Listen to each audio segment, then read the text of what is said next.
Today is April the 5th, 1998. This is an interview with Mr. Michael Edelstein. My name is Brad Kurtzberg. We're in Woodmere, New York, USA, and the interview will be conducted in English.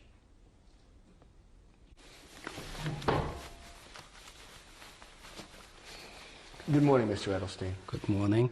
Could you please state and spell your name for us? Michael David Edelstein.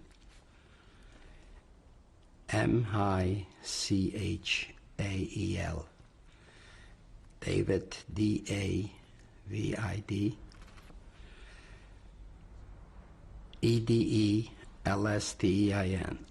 And what was your name at birth? My name at birth was Munye Epstein. And when and where were you born?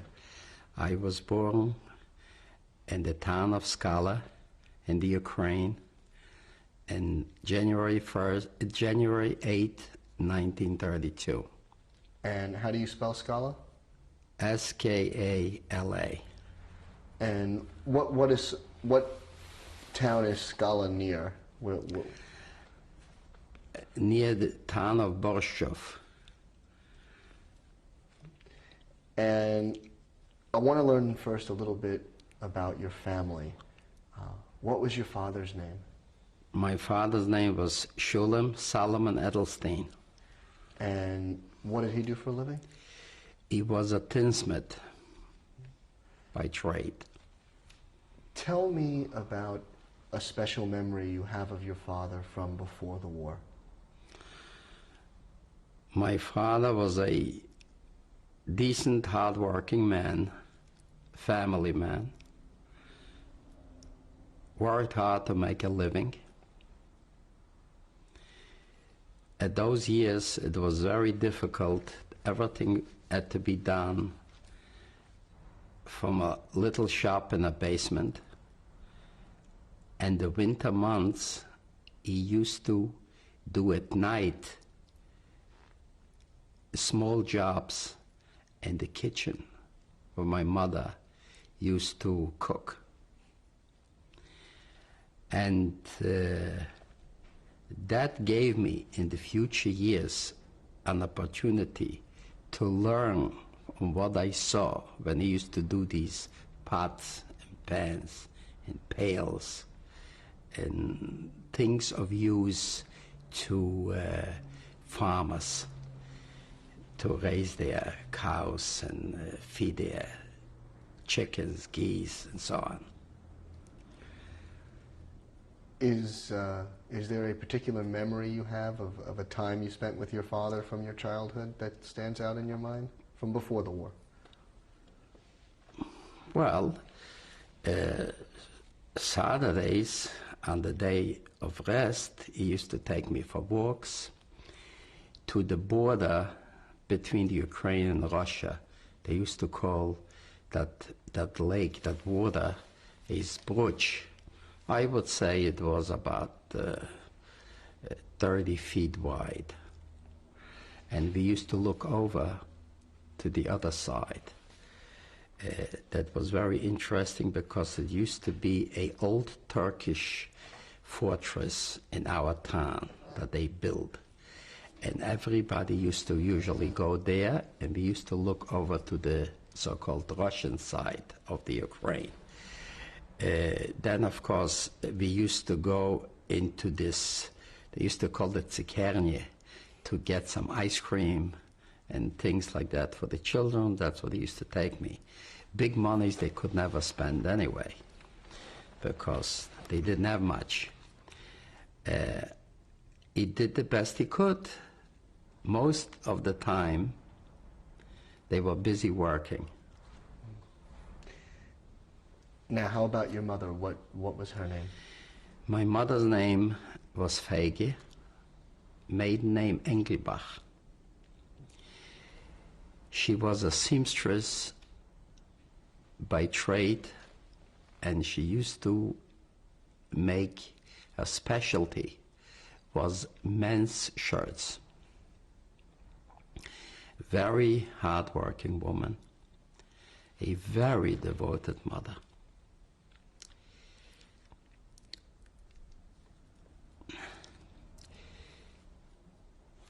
she used to work all the time. And of course, to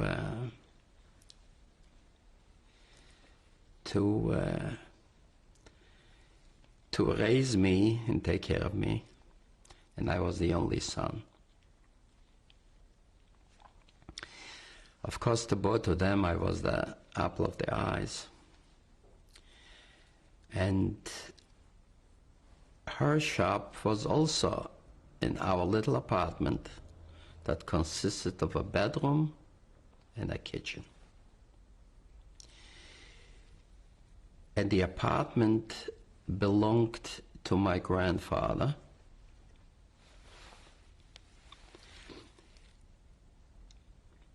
And my mother's shop, of course, was in the kitchen.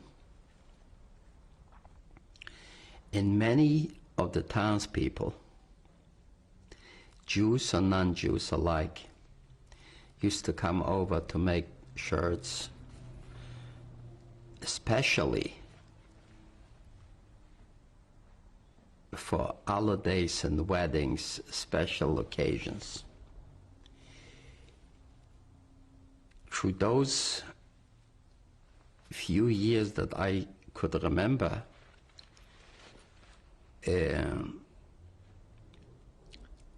I got to know the people, the non-Jewish people, the Ukrainian people, that used to come to the house and where they used to talk to me, and I met people that came, they were future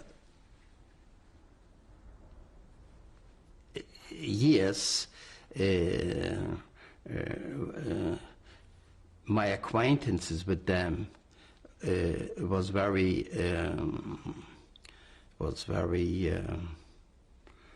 good. I'm searching for the word.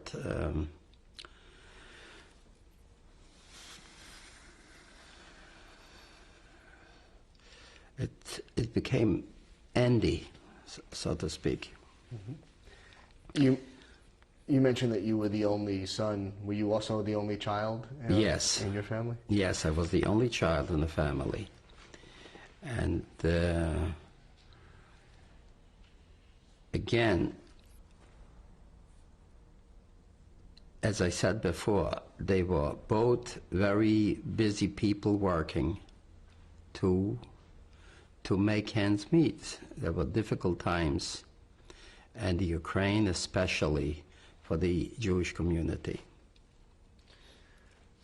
Tell me a little bit about your schooling in Ukraine. Well, my schooling in the Ukraine, as everybody knows, during the war years, was very limited. When the Russian army came into Poland, because our town was occupied by the Russian army when the war broke out in 1939. And when they divided Poland, it was occupied by Germany and it was occupied by the Soviet Union. So our part fell into the Russian side, luckily, because the ones that fell into the Germans got it 2 years before. 1939, they came in, I was 7 years old. I started the Cheder, the Jewish school. Earlier, I don't remember exactly the year I started, but not very long, the Russians came in and I continued with the Cheder, with the Jewish education, plus we went to the regular Ukrainian Russian school. Under the Polish school, I was a very short time, maybe 1 year. In the Russian school, I was 2 years, between 39 to 41. 1941, this is when the Germans came in. That was the end of the regular school. They wouldn't take us to school no more. We could not belong. And I continued for a short time in Cheder with the rabbi, which was the teacher for Hebrew. What was the Cheder like? The Cheder was where we were, learning to read the Chumash, to daven, to write in Hebrew with the other Jewish boys. There is also at the same Cheder, my cousin Dov was going with me, and he was about 2 years younger than I was. And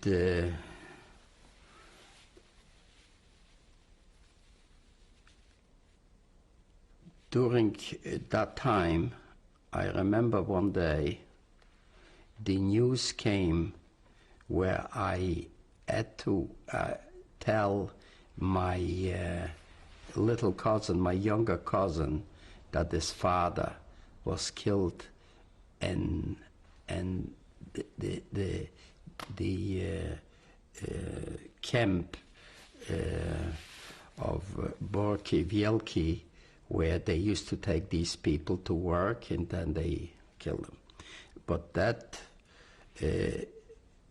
I must say, when I told him this, and he, like I said, he was 2 years younger, but he took it, and he was so brave.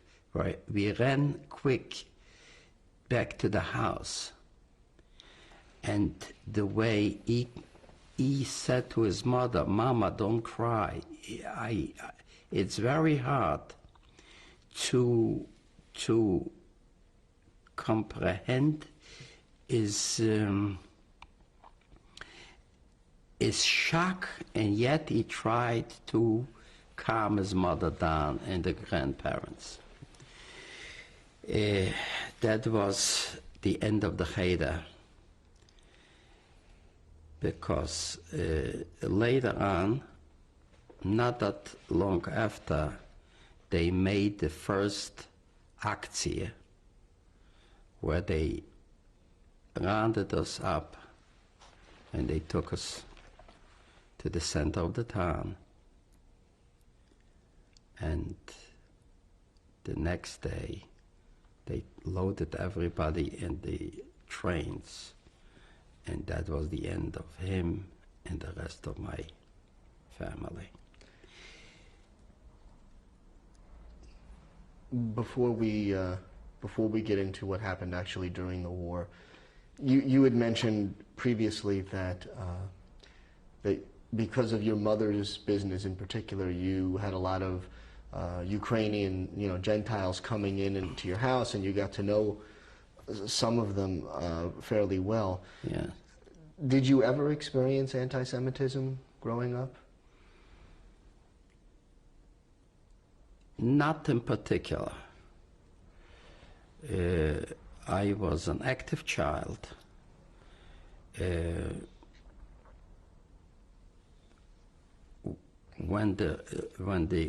Before the Russians came in, I was too young. Then, when the Russians did come in, they sort of made everybody equal. So we could not feel it. I did not feel it, no. I did not feel it. I did not, personally, didn't have anything. I used to have Gentile friends and Jewish friends. I was an active child, and from a workers' family, so no. You mentioned attending a cheder. How would you describe your religious background growing up? Well, my religious background, as far as the cheder was concerned, and my family, my grandparents from both sides were very religious people, constantly attending to the synagogues. Holidays, every Shabbat we used to go to shul, and that was way before my bar mitzvah. So, did you have a favorite holiday growing up?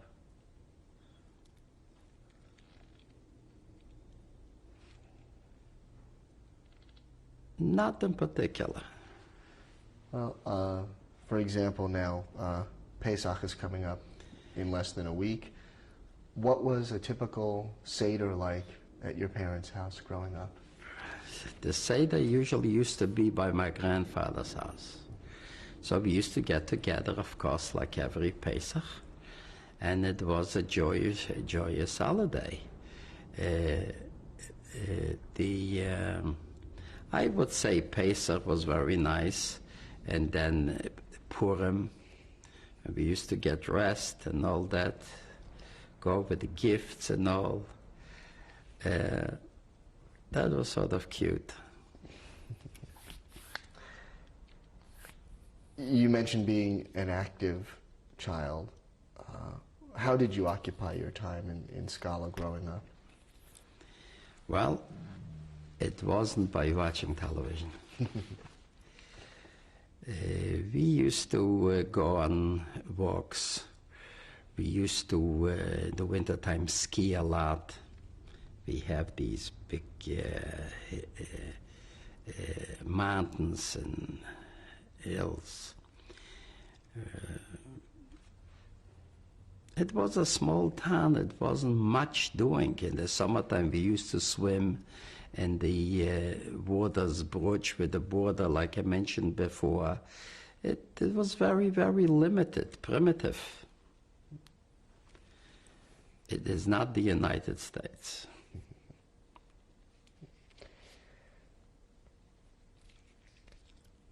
Did you have any plans as to what you wanted to do had the war not intervened?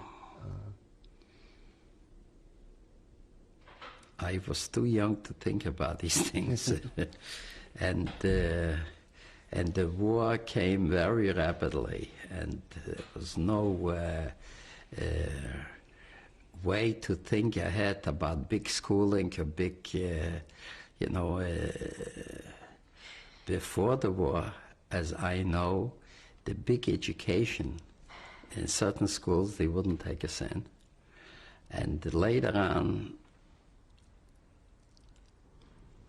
my father had big plans for me, but it didn't work out.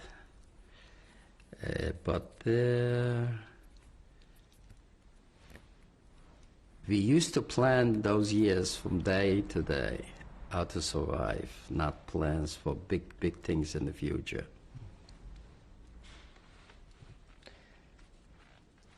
On September 1st of 1939, Germany invades Poland, and the Russians come into the other part of Poland. What memories do you have of the beginning of the war? Well, the Russians came in, and they did some checking whereby some of the people that used to be business people, they confiscated their goods, they took away in no private enterprise. That I do remember. The workers, like my father, the tinsmiths, the carpenters, and tradespeople, tailors, which most of the population was there anyway. They had no problems because they sort of took them into to work for the government. And so everybody was getting their salary, so to speak, but they couldn't work independently. which was not exactly a plus, but they were talking equality.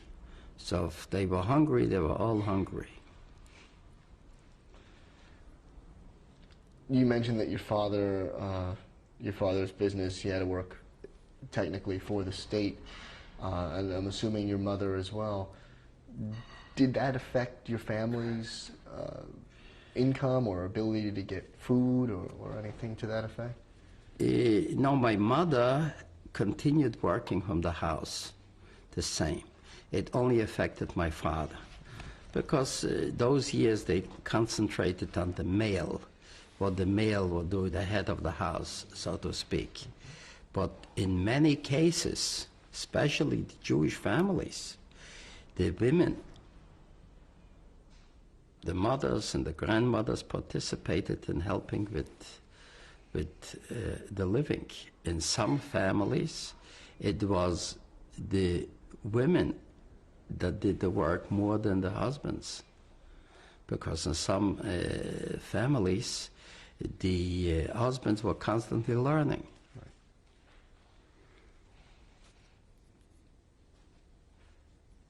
Under the Russia, under the Soviets, how has your life changed?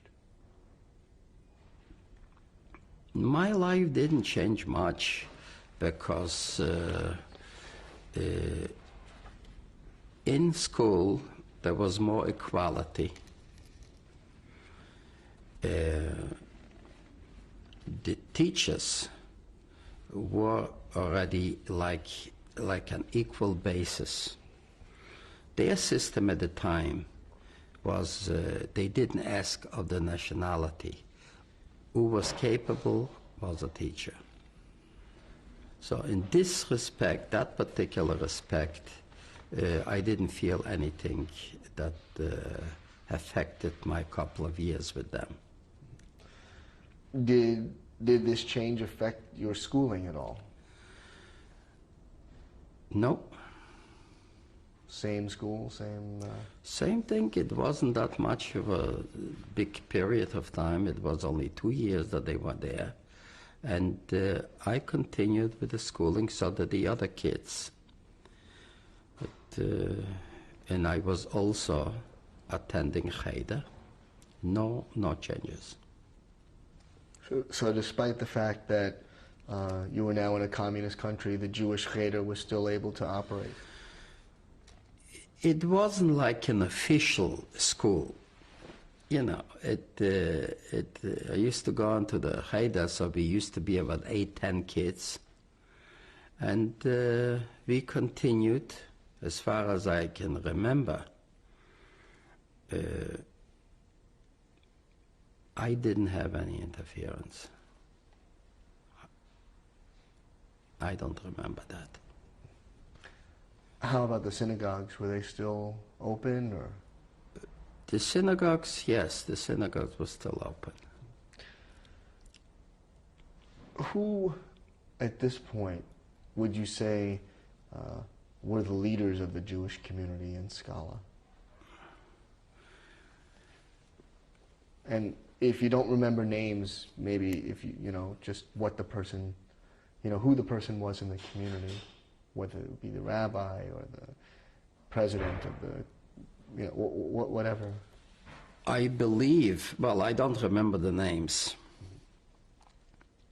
Before the war, they usually, at the leaders of the community, the business people, the substantial people in the town, successful people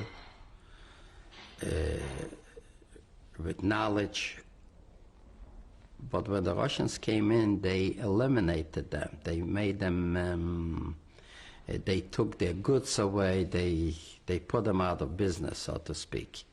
So later on, I don't think that there was a leadership, a organized leadership, because they took everything over. They used to run their way. I don't remember anything like that, but we still had the rabbi of the town. Yes, that we did. And that's as far as I can remember. You know, it's very hard to remember every little detail, especially when I was so young. But certain things I remember like this would be yesterday. For example? After.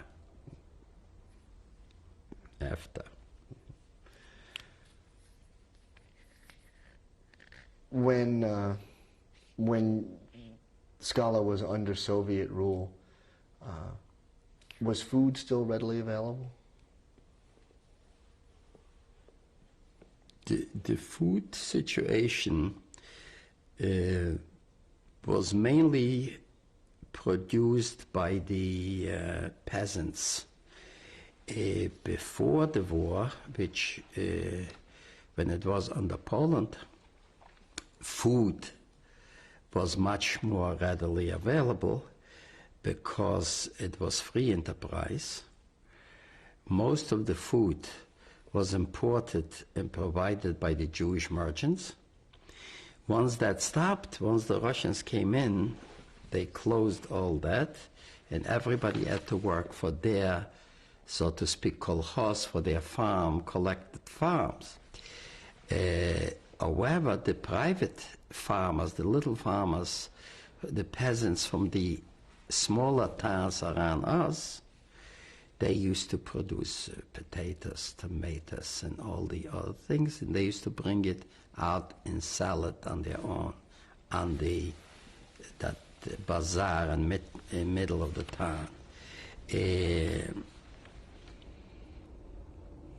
Food in general was available if you had the money to pay for it. And did your family have money to pay for it at that point? My parents always, both of them worked, and there were only three of us, so in my house there was always food. I never felt that there was no food until after again. Okay, we'll end tape 1 here. We'll pick this up with tape number 2. We're beginning tape number 2, interview with Mr. Michael Edelstein. It is April the 5th, 1998. Mr. Edelstein, when we left off, you were describing life under the Soviet occupation of Skala. Is there anything else about that time period that stands out in your mind that we haven't mentioned so far?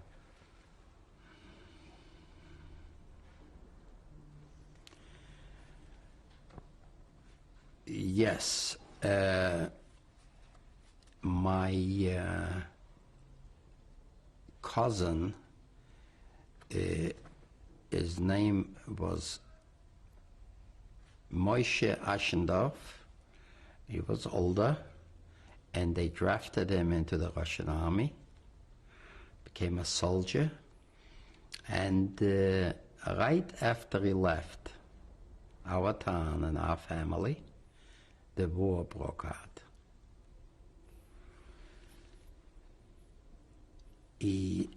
I know he served on the front, and almost when they reached Berlin, he was killed in the battle front, and he fell fighting the Nazis.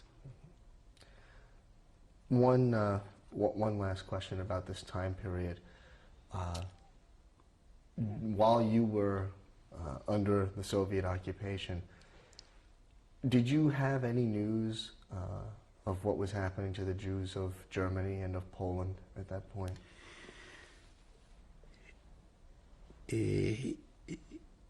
Certain mention was at the time, of course I didn't read the newspapers, but Jews were talking, you know, and then some people came from different places, and they were constantly talking, and people were usually discussing what they used to hear on the radio, the speeches and the propaganda, they were not good vibes. Like people, I could feel, started to worry. They did discuss it. They tried to hide it from the children, of course, but here and there you picked up certain things. Especially I remember a family, the German speaking, came into our town and they said they had to run away and all that. Yes, there was one incident, but basically they kept it away from the children, not to worry them or get panicky.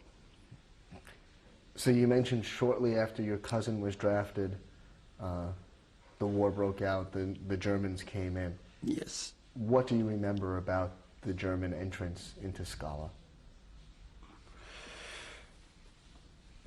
The first entrance was the Hungarian army came in. And roughly when was that? That was in 1941, when the war broke out. I don't remember exactly the day or the date, but it was in the beginning of 1941.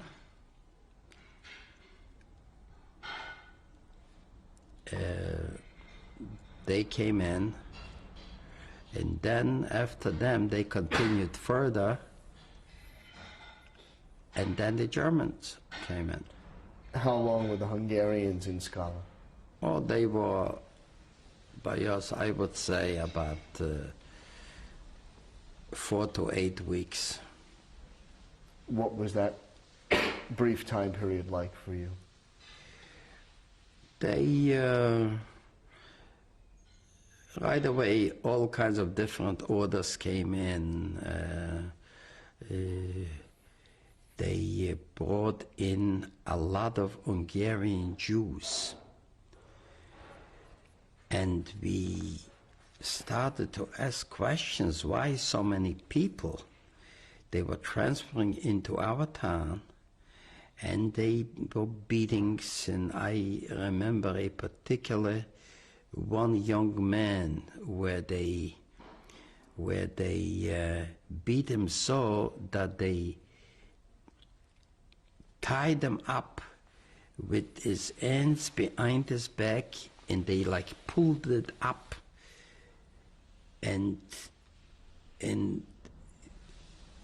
the townspeople came to look, and every once in a while he was fainting, and they poured water on him, and then they said that they rounded him up, and they brought him to our town, and then they took them away further over the Zbruch to the Ukrainian side of the Russian-Ukrainian side. And that's all we heard about them. But they said things are terrible, and we saw from day to day the Jewish community. I remember they were trying to help them, to give them water, to try to give them food, and their soldiers were very abrupt and nasty, like they did not conduct themselves that they speak to other people, that the Jews, they talked like down at us. So you could feel something in the air that was bad. We never knew, like, I was starting to get very sad and say to myself, what is happening? I couldn't comprehend, we couldn't comprehend and believe that was happening. And of course, right away, the Jewish synagogues were right away destroyed. Right away, they did to to scare off the people, like to create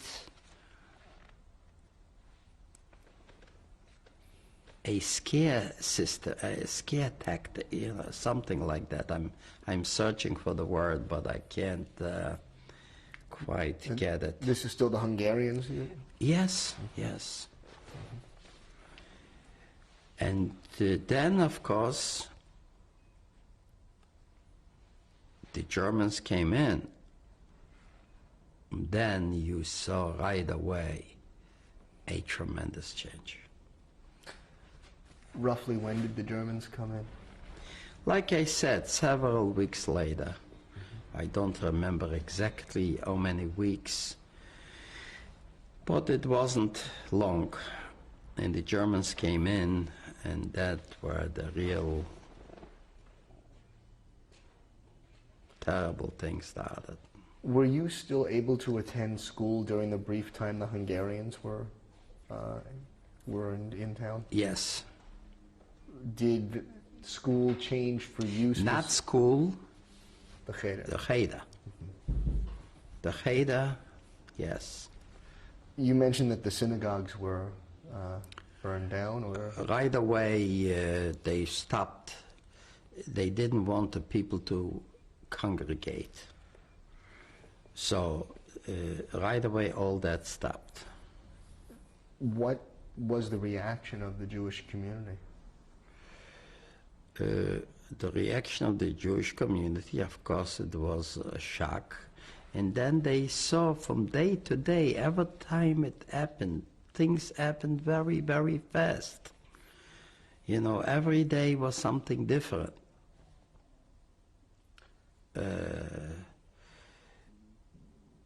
I'm talking about when the Germans came in. Right. You know, the first few weeks, it was the shock of those Hungarian refugees, like I said before, and we saw things were happening quick, but these couple of weeks, these few weeks went by so fast, and the Germans came in. And then it really turned for the worse. When the synagogues were closed down, how did people meet to pray or to observe Shabbos or a holiday or something like that? I believe at the homes, under there, you know, they can always put on the tallis and daven and pray. Do you recall ever doing that in your home or in somebody else's home during that time period? Or your father doing that? My father was a worker. You know, he was not very, very religious. My uncle, on the other hand, was very religious, and he used to pray all the time. What is your first memory of the appearance of the Germans in Skala? They marched in with their rolled up sleeves, and they were marched in, and they were greeted by the Ukrainian population. They were throwing flowers. And when they marched in with their arrogance, when they marched in like they had the world in their hands just to squeeze them. And the Jews were not greeting them, that's for sure. And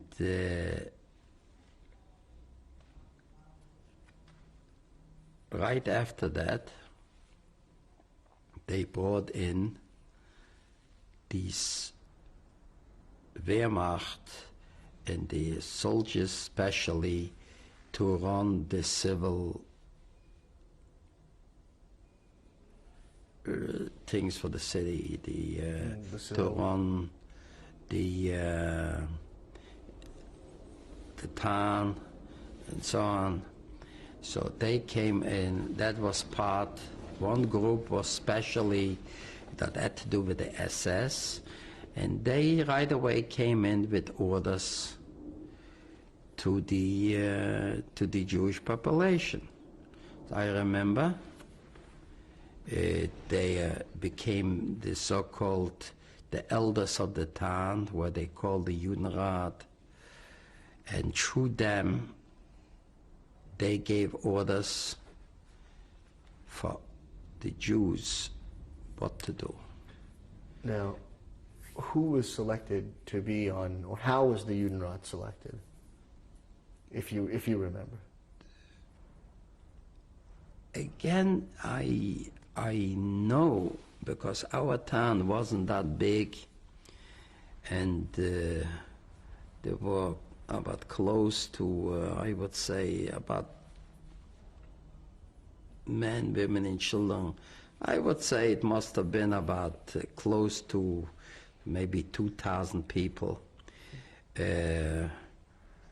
And everybody knew everybody, so they usually picked the rabbi, the eldest of the town, so the rabbi, and the rabbi picked another few,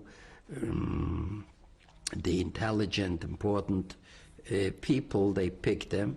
Probably some people maybe refused, but it wasn't a time where you could refuse much or you had your choice. It wasn't democratic, the least. They say, you do it, you had to do it. So they chose the people, and through them they gave the orders, they came in. Of course, you know, the Germans, they planned everything ahead. It was coordinated, well planned out, what I would call the plan of deceive and the plan of destruction.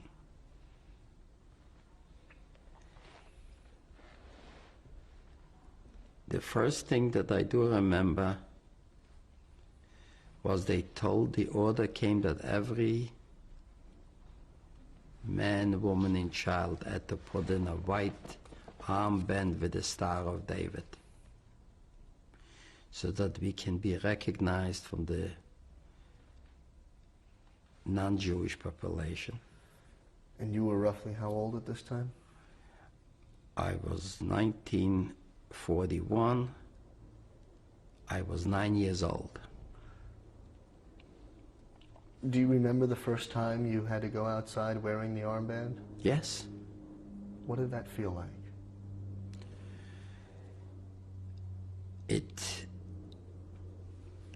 It felt like, first is why, you know. The question was why. And then we realized right away what it was. They should recognize us, because the order was, and whoever is going to be caught without the band is going to be punished. So we knew right away that that was not a sign of encouragement. It meant something for things to come. That was common sense. However, we couldn't believe how bad this will yet get in the future. When the Germans came in, was the Cheder still operating? Secretly, not openly. We used to go in, sit down, the rabbi was to go, the Melamed used to do as we continued the same way as before. But of course it was starting to get less and less, because you needed money to pay, and that's where the problem started. They didn't come to buy things from us, they didn't come to make things, and And the Melamed, the rabbi, needed to make a living. We had to pay for it. But we continued for a while until the Aktie, the first Aktie.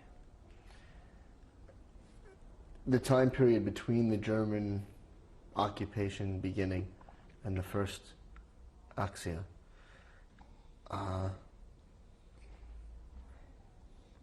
How did being under the Germans, how else did that, for example, did that affect your father's business at all? Yes. How so? We couldn't get materials like sheet metal.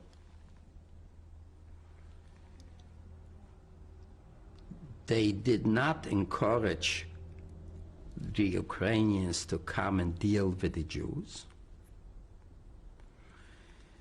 It was starting to go from bad to worse.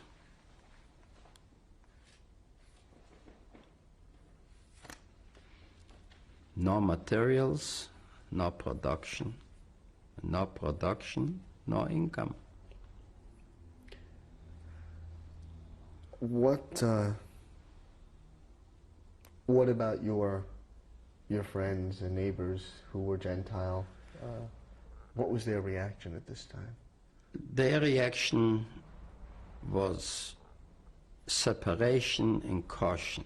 They did not communicate with us much, and they were very cautious. Some became very hostile, especially there were these Ukrainian nationalists, because they too were misled by Germany and by the SS that they are going to get their independence, and if they work with them, they're going to be free and they're going to get an independent Ukraine. So the population was not friendly, no.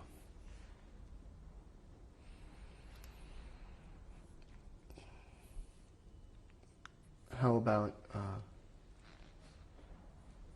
your day-to-day life? You mentioned that sometimes the Cheder would still meet in secret. When you were not at the Cheder, what was your day-to-day life like before the first action? We couldn't congregate like play ball or anything like that. So we used to mainly sit in the houses. I couldn't go out on the Ukrainian side. I had to stay close into the few streets that we had, the so-called Jewish quarters. Nothing much, no. Do you recall your father or mother ever discussing anything so far as what they might be able to do about the situation? Or? They tried to hide it from me. There wasn't much that they could do anyway, but they did not discuss things in front of me.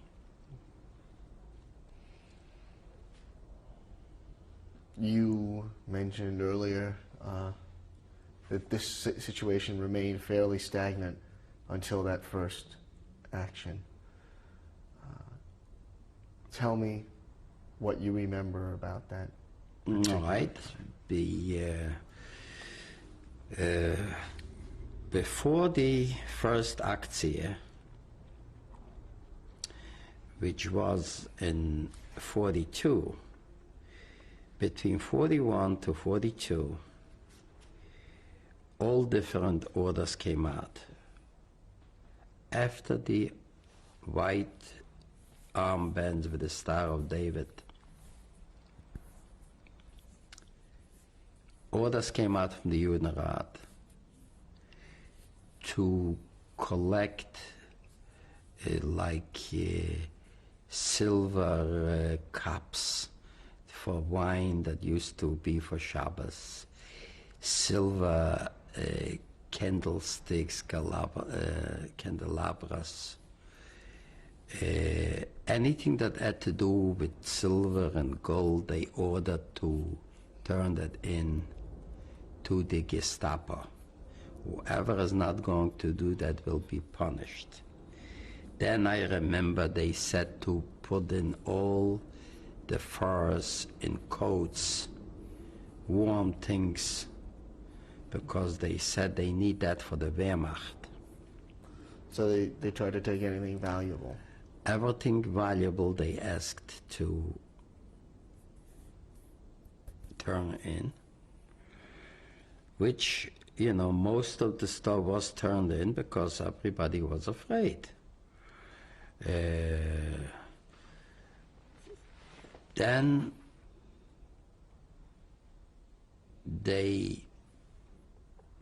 other big things came after that, where they asked for the people, young people between 16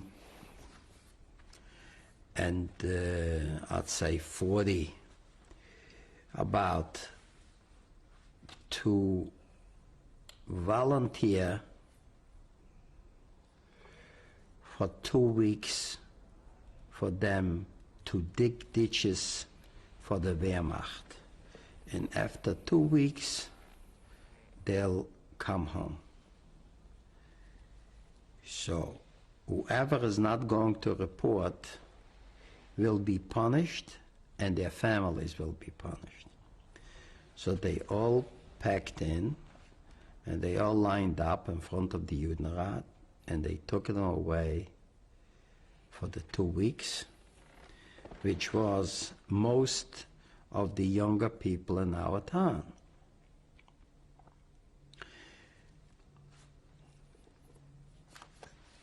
Those 2 weeks turned out that they never came back alive, none of them.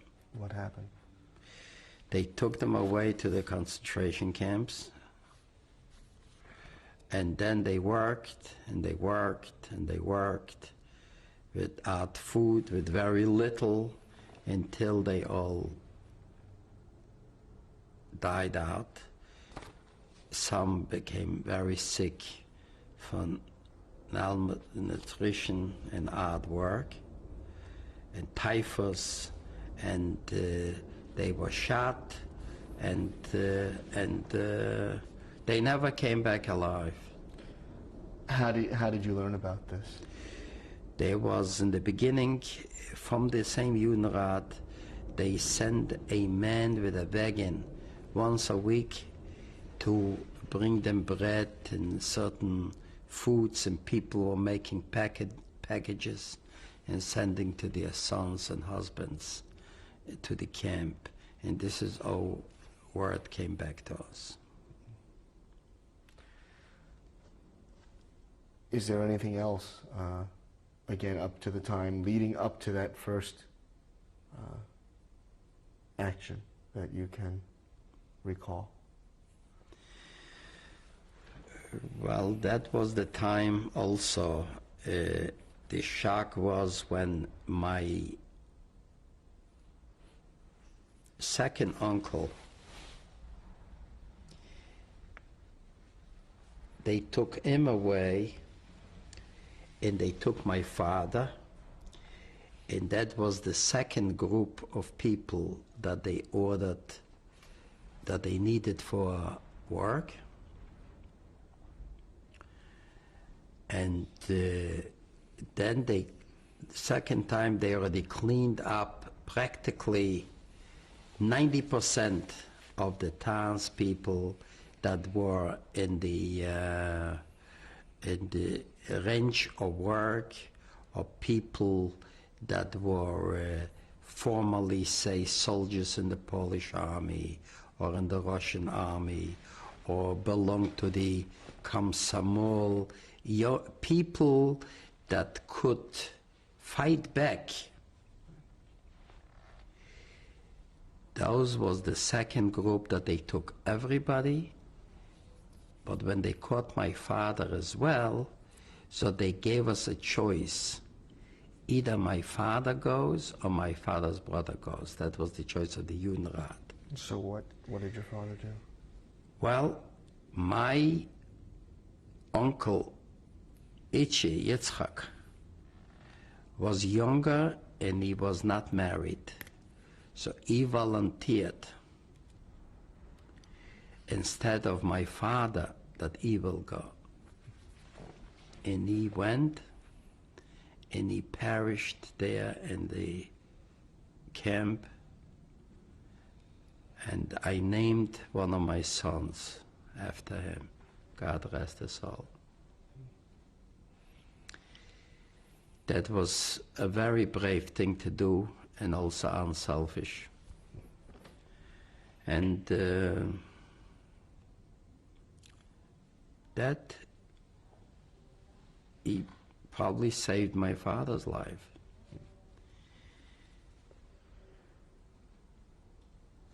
What do you remember about that first action itself?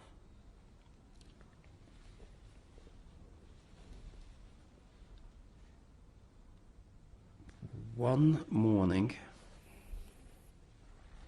as it's well known now, that their plan of murder, of destruction, of elimination of the Jewish people and the population was very well planned ahead to destroy the Jewish communities and the Jewish people.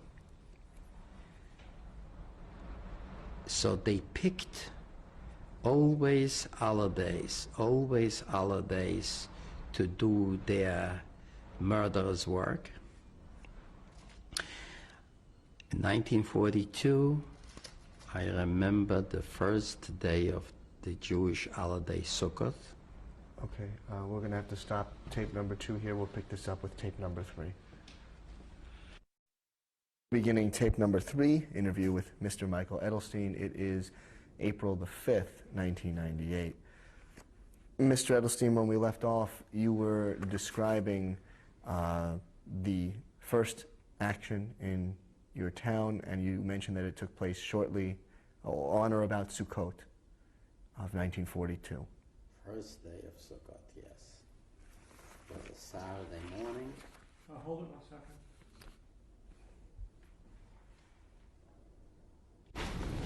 Stand by. Okay, we are once again beginning tape number 3, interview with Mr. Michael Edelstein. It is April the 5th, 1998.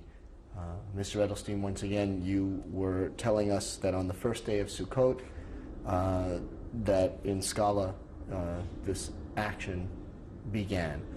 What do you recall about that Saturday morning?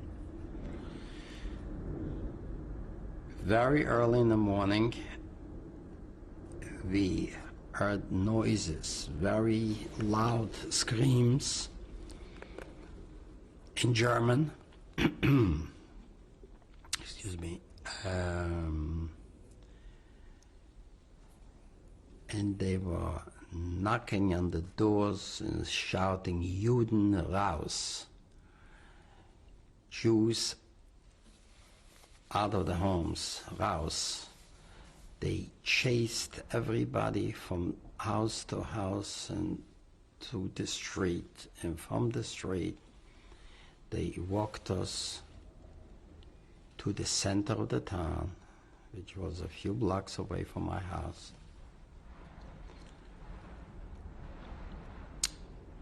And the center of the town, there was a barrack, a house where it was built by the Polish border guards, and the Germans took that over, and they built a large barbed wire fence, and they encircled it. And there was a gate where they chased all of the people that they caught which was better than half of the Jewish population in our town, consisting of grandparents, grandparents, parents, men, women, children, practically better than half of the townspeople, including me and all of my family. When we got in there, like I said before, most of the younger people were already in concentration camps, slave labor camps, and dead or some alive. But in the encirclement where they put us in, they separated the men on one side, women and children on the other side.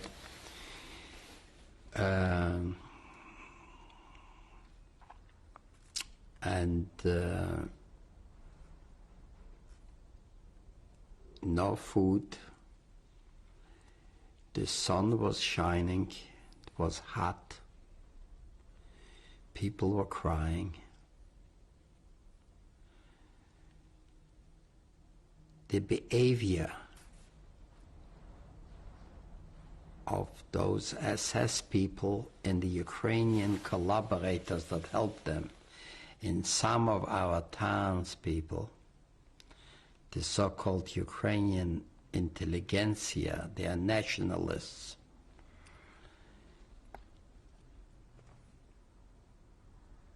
I remember one woman said something to one of those SS people, and it wasn't to his liking. He took out his pistol and he put it right in her mouth and he shot.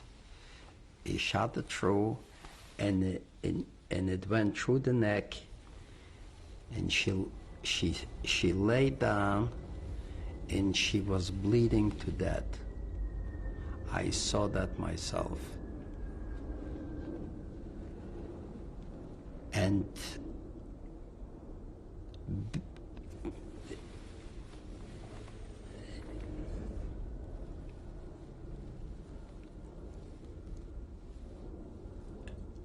I remember also a coincidence where a woman asked the guard to turn around. She had to obviously go to relieve herself and to turn around. And he said to her, "You pig, you. Who do you think you are to ask a German soldier to do that?"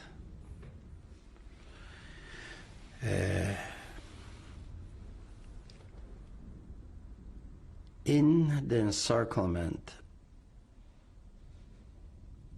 some of the people already realized what was happening, and they couldn't believe what they are going to do to a population that didn't rebel against them or do anything against the regime.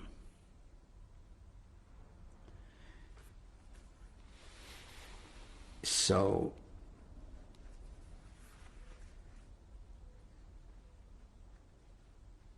when I saw the rest of my family and my father on the other side, in some of the other second cousins and so on, we had a substantial family there.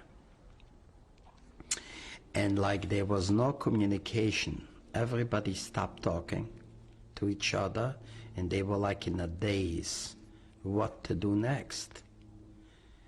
And I was, like I said, I was 10 years old at the time. And I said to my mother, I remember this like it was yesterday.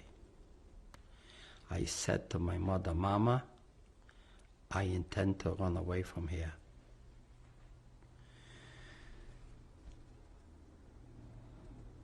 She didn't answer, but we had, as it was getting late in the afternoon, and it was very hot that day, and we had like 2 or 4 guards like walking and circling around. They were going like in circle around on the outside, the barbed wire, you know, outside. So there was one place where you could go in towards the part where they had the little gardens and little farms.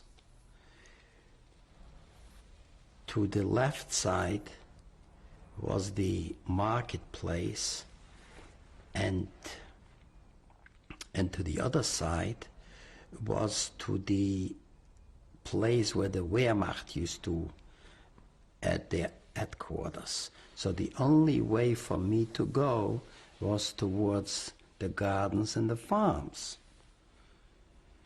And they had their barns and they had their cows where they had their stuff. So I said to my mother, as darkness came in, I said, Mama, I am running away from here. She cut a piece of bread and she gave me the piece of bread and she said to me, Geh, mein Kind. Yeah, we start after a power failure. Okay, we're once again picking up here with tape 3 after a brief power failure. Just going back, you said that your mother ripped off a piece of bread and said to you, she gave me a piece of bread and she say, Geh, mein Kind, Efsche wirst die bleiben leben, from all of us. Meaning, run, my child, maybe you will survive from all of us. She sensed it and she knew that there was the end of us. And up until this day, I couldn't understand and comprehend her bravery. The only son, the only child that she did not say, stay with me, you go with me, what will be with me will be with you. Her heart told her to let me go. And can you imagine her feeling to let a child of 10 and encourage me? She didn't say no. Go, my child. And that was the last time I saw her. so what happened next? I went towards the part where I wanted to run away, and we were watching these Germans continue circling slowly, going around, and when they turned, some of the townspeople, I said, help me pick up the wire. They pulled up the wire, and I crawled under, and a young fella, but a year or so younger than me, I do not remember his name, but I know it was the baker's son, the man that used to bake the bread in our town. followed me. As soon as I crawled under and I was on the other side, I started to run full speed towards the barns, towards the farm. He ran after me, but when we were running a while, two of the Gestapo men noticed, and they started to shout, "Halt! Halt!" and chase after us.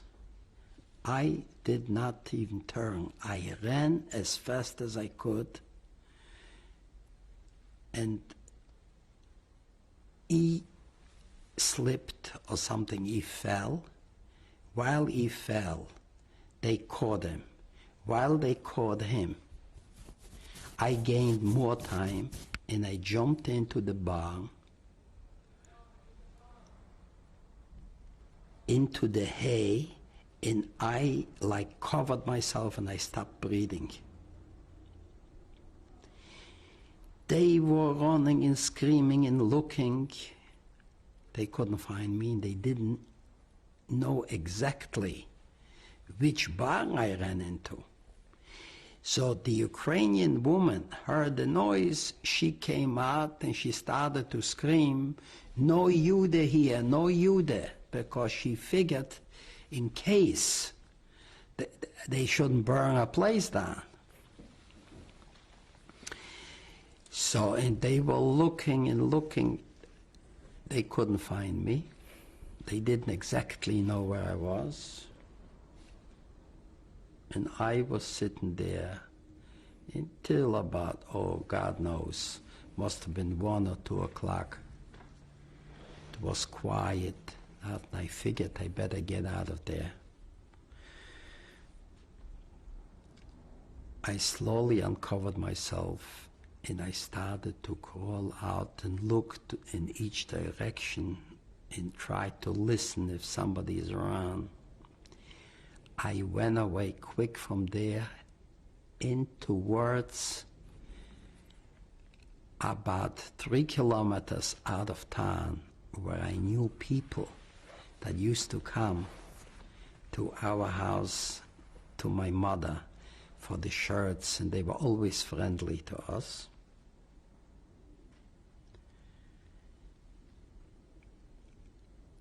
I got there, it was very late or very early in the morning. And I knock at the door, and the daughter of these people that my mother made the shirts for her future husband to the wedding chased me out. Instead of giving me a piece of bread and letting me in, she chased me out. She chased me out, so where do you go from there? I went about 200-300 yards away from there. There was a field, open field, with where they grew potatoes and all that. And I lay down there and cried for the rest of the few hours. Obviously, by daybreak, I must have fell asleep. But during that time, I heard wagons and Ukrainians ride to the city with their horses to plunder the Jewish goods. They were going from house to house and picking up clothing, picking up everything that they could, and, you know, and singing on the way back, and I heard that. In the morning, it became quiet, and I heard about, I would say about 9 o'clock, something like that, the whistles of the train, hee, you know, like the way whistling. And I looked, and all of a sudden, I saw a Ukrainian woman walk all by herself towards the towards her home back. I approached her. I saw a woman alone. If that would be man, I wouldn't have. A woman alone. I approached her and I asked her what happened.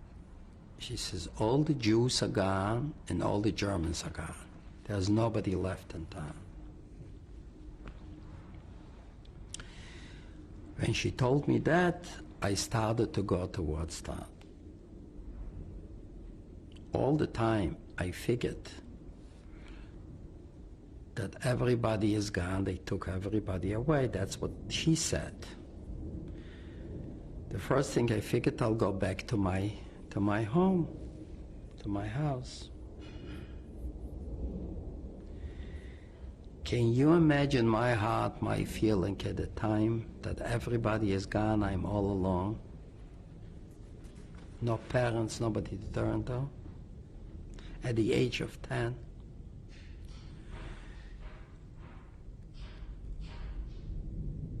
As I approached the Jewish areas, the Jewish section of the town,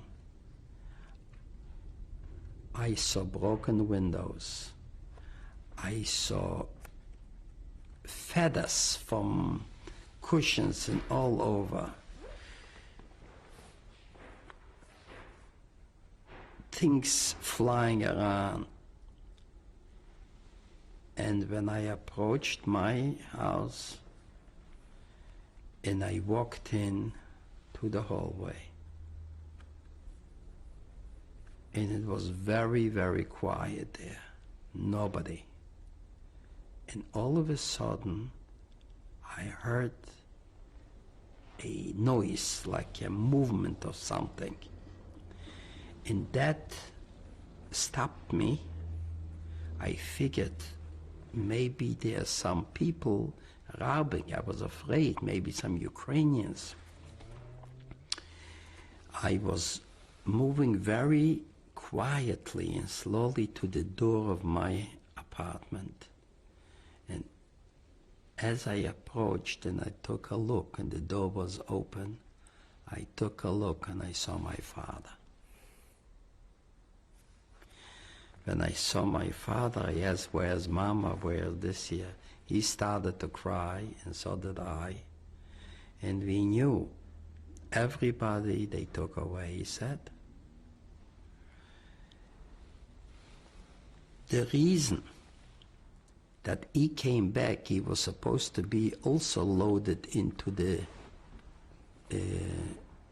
cattle cars there on the railroad station, was due to the fact that my father was a tinsmith, and there was this big German farm that before the war used to belong to a Polish nobleman, in a huge farm that had cows and chickens and horses and you name it, for the German army. So he needed slave labor people. So he used especially Jewish tradesmen. He needed tinsmiths, he needed carpenters and so on and so forth to clean and everything else. So he came with a wagon and horses, and he chose his Jews the last minute that he needed for his farm to produce produce for the Wehrmacht. So he picked my father that worked for him. So he picked my father and another few. Some of the people that worked for him were already loaded up, and them he couldn't save. They were locked up already, and it was too late for them. So they wound up the next day, they were all dead in the gas chamber of Belzec, including my mother and the rest of my family. when my father and I cried and cried, and we were going from apartment to apartment, my uncle's house was underneath. The other uncle was on the same level as us. Another aunt was living. They were all practically in one building, the family, the immediate family. All, whatever it was left of clothing, of different things, what are we going to do with it? So right away came the order within the next couple of days that all the Jews that were left after the Aktie have to go to a different town named Borshov. They congregated from all the little towns around us into the middle main town, which was called Borshov, the district town there, the main thing. And over there they had a ghetto. So when the order came that we must leave Skala was supposed to become Judenrein, free of Jews. So all the goods that was left over, we picked 3 Ukrainian families that used to be friendly with us, come to our house for shirts that my mother used to make. One was a Ukrainian nationalist that later turned out to be the mayor of the town. His name was Ivan Kovaleshin, and we gave him the goods, and one man. The other family that we gave goods to was near the forests of our town, which was, like I said, about 3 kilometers from the center of town. And over there was huge forests, huge woods there. We gave what we used to call, we used to call it the Tsiganki. And then a third family, which I don't even remember their name, and they turned out to be very bad. They were supposed to be the so-called intelligentsia. Excuse me. They were the third one that got the goods. So 3 different places that my father gave away from my uncles for the end, you know, so whatever clothing was left, we gave them away, including tools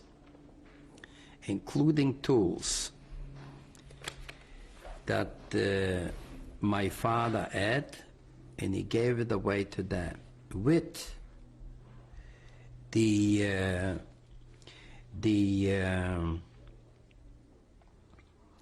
understanding that he said to them, if we survive, you'll give us something back. If we don't survive, it's yours. With that, we went away to the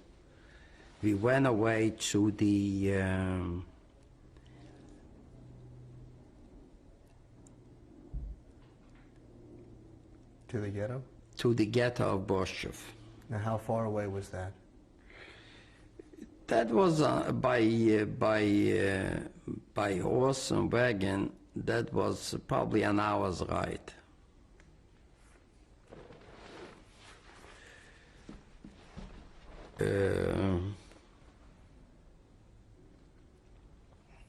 we got there, people from all the areas were pushed in there.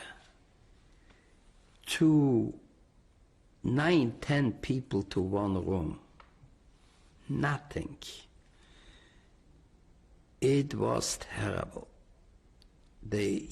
People were looking for a piece of space where to put the few schmatters that we had, like to lay down, where to sleep, nothing.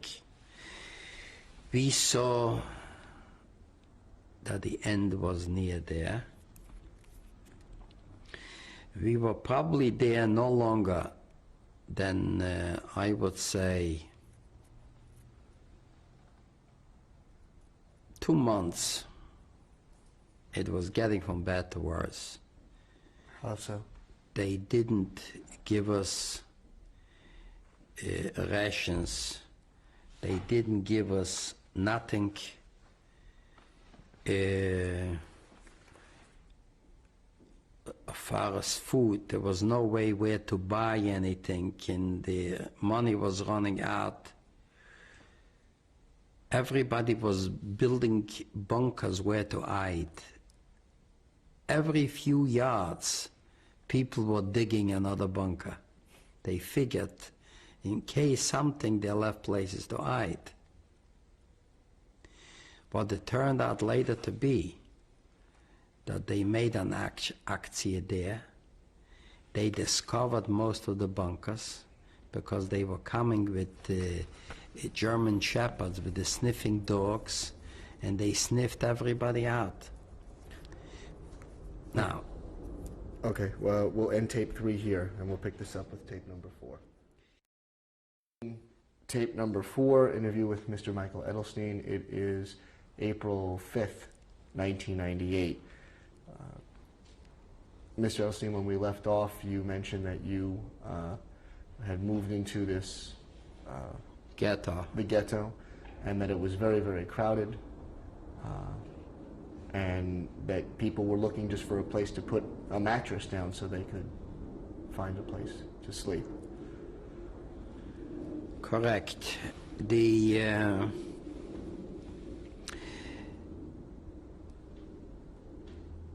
situation was getting very bad. There was not enough bedrooms. There was not water even to wash yourself. Everything was running short and shorter every day that went by.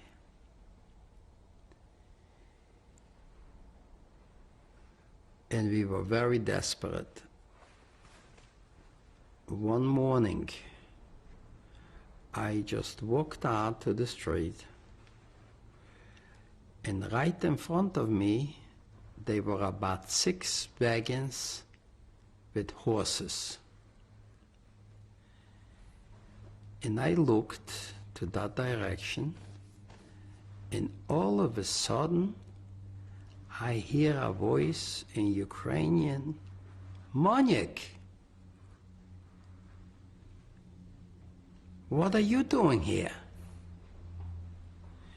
It was one of the Ukrainian fellas that used to come to our house. I told him that we are here with my father. He says, "Come back to Skala." I says, "How?" He says, "With me. You sit on my wagon with me, and your father is going to lay down, and I'll cover him, and we'll go all wagons together, we'll go out of town." I ran back into the house, and I said, "Tata, Papa, there is this man." At the time I remember the name, I don't remember now. And we went on his wagon, And my father immediately grabbed a few things, covered them, and out we went. We came into town. So where do you go? The houses were empty, looted, nothing. Until we reached Scala, it must have been in the afternoon. We did go into our house. Like I said before, it was nothing there. So right away, we started to go towards the forest of our town. We went over to that woman that we gave the family, that we gave the clothing to and all that. We got down near the woods. We asked her for some bread, which she gave us. She gave us some milk, I remember. And we walked into the woods because she told us that there are some Jews are there in the woods and hiding. You go and look, maybe you'll find somebody. So which we did, and we bumped into some other people. While we were in the woods, immediately we already knew that you had to dig hiding places, bunkers.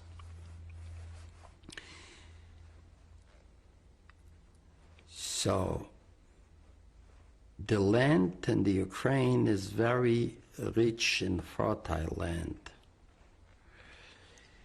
We dug down an opening, the group that we were,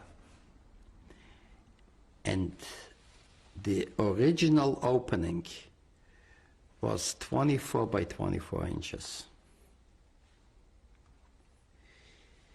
We went down about 2 meters. Then they make a circle like an oven, and they started to dig to the side for us to go in further. First down and then to the side.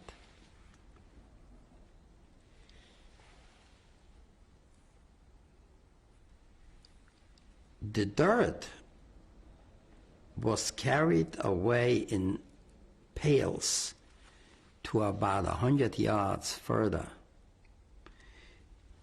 To put it away, it should be near us in case they come and see fresh dug dirt. The cover was made in a small wooden box with about 6 inches high, and they put in dirt and they put some grass up. When we covered it, it looked like Look natural. natural. And when we dug that, it was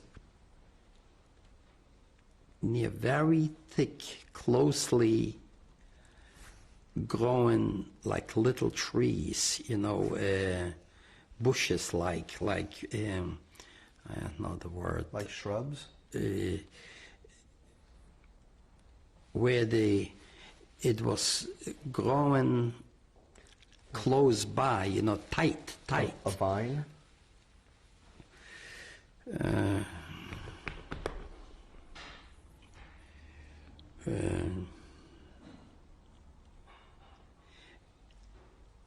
Anyway, there were many little, like close by, little trees, so that they couldn't go through easily.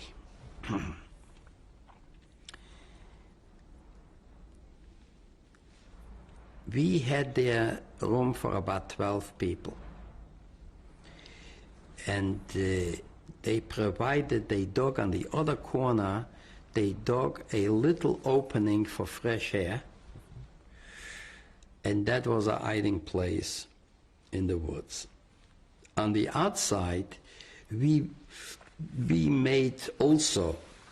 dug down about 2 feet, and then we made from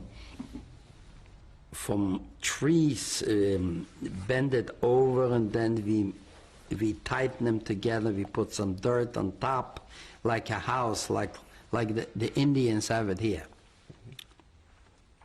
So that was the they do. As soon as we used to hear some noises or some shootings, right away we used to leave everything and jump into the bunker.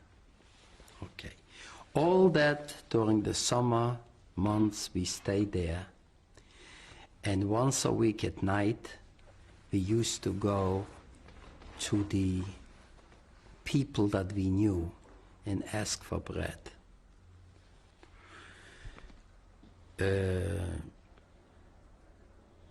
That was going on for a while until the Ukrainian police became very, very active to look for their former neighbors, their people that they went to school with, the people that we grew up with. The whole town, the whole community wasn't that big. Must have been, I would say, between 6,000 to 8,000 non-Jews, and about between 15, 16 to 2,000 Jews that lived in that town.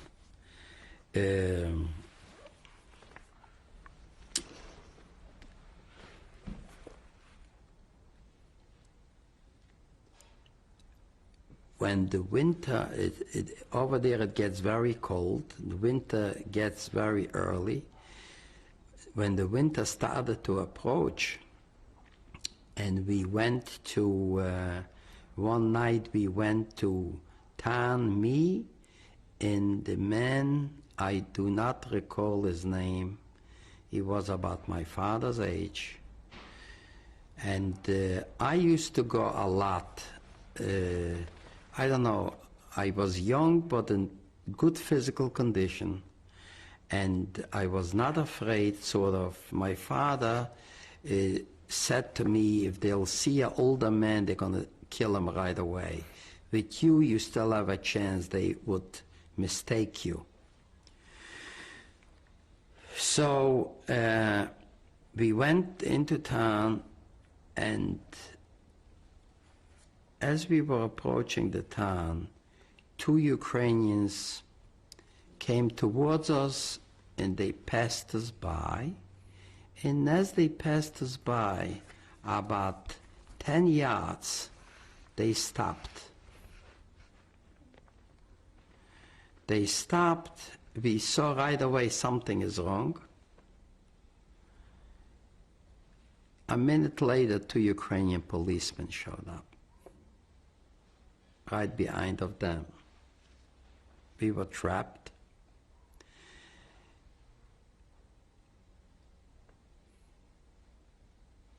Like I said, I remember him as the carpenter, and his son that he left with my father, his name was Lyonya. Lyonya was about 3 years older than I, or maybe 4 years older than I, something like that. And as soon the 2 Ukrainian policemen came over there, they didn't ask too many questions, and right away they shot a bullet into the carpenter. He was a tall, strong fella, worked all his life, and he must have been, I'd say, about 40, 41 years old. And he fell down, and they looked where they shot him, and he was shot in the arm. So when one of them looked, and they said, oh, he's only wounded in the arm. So then he got, while I was standing there, he got a second bullet right in the stomach, and they shot him what they used to use against the Jews, they called it the dum-dum bullets. The bullet used to penetrate and explode, and it used to open up a big wound. So all his guts came out like they call a kishke. The gut came right out. And he was still not dead. So the other guy said, "Is he dead already?" No, he still was alive. So they gave him the third bullet right up to the head, and they opened up his head. Then he said, "Well, he's dead now."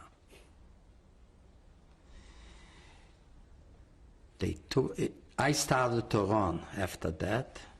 They were shooting after me that I could hear. The bullet whispered through my ear, you know, but I couldn't run. See, the mistake that I made also, I was in shock. Instead of running towards the town to run into one of these homes at the barns, I made a mistake by running towards the fields. They chased after me and they caught me. I was young, and how much could I run? And the bullets, one was shooting and one was chasing after me. Anyway, they caught me and they took me up to the police station and they asked me, who else is alive, where they are. I says, I don't know, you know, where the bunker was and all that. Okay. The next day, they took me in a wagon and they rode with me from all different places. They went to the woods, they looked, there was nobody there. Because when they saw that we didn't come back, right away in the bunker they figured that we were caught. Once we were caught, they figured we're gonna come the next day with them and show them where is our hiding place. That was usually the case. And in a case like that, people were forced to show where you were hiding. When we got over there was nobody there, so they couldn't say nothing. I went there, yes. Then they took me from place to place that I didn't even know where they are taking me. To certain homes that Jews were hiding by their so-called friends. Obviously, they were reported, or they themselves said, come and take them out because they don't have any more money to give us or something like that. Instead of them doing the dirty work, they somehow reported the police in order to have a scapegoat. They were riding with a 10-year-old boy from place to place in finding a certain place by hiding Jews in certain Ukrainian homes. So this was their excuse, that nobody reported it had to be the little Jew. So during those years, nobody knew where anybody was. There was no contact with anybody, and people were always hiding and talking to no one. Even you met sometimes by accident somebody, they wouldn't tell you where they're hiding. No. That was another experience in my young life. They took people out, they shot them right in front of me without any reason, without any wrongdoing. They just took their young lives away. And that was the only reason they were Jewish.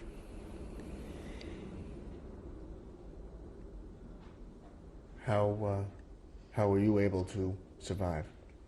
The next day, the barber showed up, and there was a Jewish barber. When they were riding me, they picked up his wife. Like, I didn't know where his wife was, but obviously they followed him, and they knew where his wife was, picked up his wife. He was alive, and he was their barber. He came to shave and to do the haircuts for the Ukrainian police. So they let him, they used him, they let him stay. And I knew him. His name was Abraham Avromale.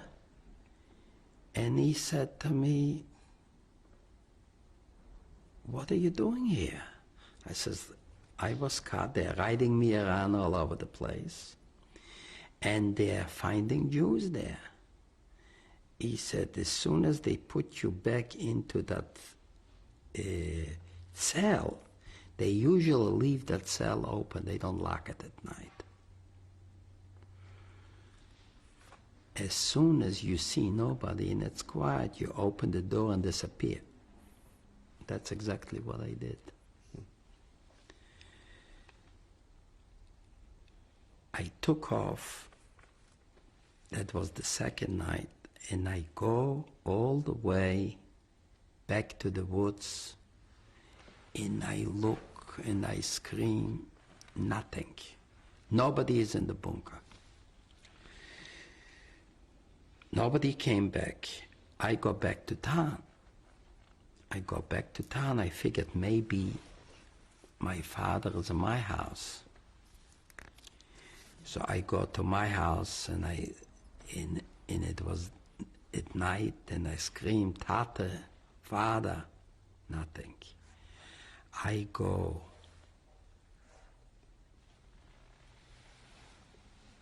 I was on this side, I went to that side, the other row of houses, and I went in from house to house, and I was screaming, "Tate, Tate." In one of the houses, I reached, he answered. And it was very late at night already. He answered, and I found him, and he was with Lyonya, the son of the carpenter that they killed the day before. The three of us went into a little bunker that was made in town by one of our neighbors, that his wife told me that her husband dug a bunker there, and she told me that, and she told that to my father as well, and I don't know where she disappeared with a young son. They must have killed her someplace during one of those actions in the woods, because they also had actions in the woods where we were hiding, and sometimes they used to come and circle the area and take the people out. So one of those raids, she got killed with her son, and they also encircled a group of young men that were from a few different towns around us. They used to be army people, and they formed a group of partisans, but they did not accept any women and children. They were one day circled by a very strong group of SS, and they were killed. They ran out of ammunition as usual, and they were killed. When we got together, and I got with my father and Lyonya, into the bunker. The bunker was in a house opposite our house where we used to live, more towards the Ukrainian side. Was constructed I would say, about 36 inches the width by 7 feet long. Now, the bunker was made under one of those baking ovens where they used to put in bread, and underneath that was a special built oven, and underneath that was like an opening, a square opening, where they used to put down potatoes for the winter months. But as you looked into that opening, and above was that round oven for the baking, and underneath was for the goods, it shouldn't freeze. So when you looked into that opening, so you saw 3 sides of the wall. But this side, the straight side, you didn't see because you had to put your head in and look down and see that place. Over there, there was an opening of also about 24 inches where you had to take brick by brick away. Then it was a little door. We used to go into that opening. The door was open. We put the bricks back and closed the door. If they would have crawled in there and looked closely, they could have seen that the bricks were loose. But nobody went there. It was empty, nothing. It was a dilapidated house, full of leaks. The roof was gone. And when the 2 of us lay down, my father and I, the 3rd person had only room to sit. When my father used to turn, I had to turn. And vice versa, you know. This Lyonya, most of the time he was sitting and sleeping and sitting and sitting. At night once a week, Lyonya and I, my father was afraid to go out because they would recognize him. And again he said that 2 young boys, they'll mistake us as Ukrainians. And rightfully so, he was very cautious. In the town, I went to that one Ukrainian where he chased us out immediately. And that was already starting the winter months.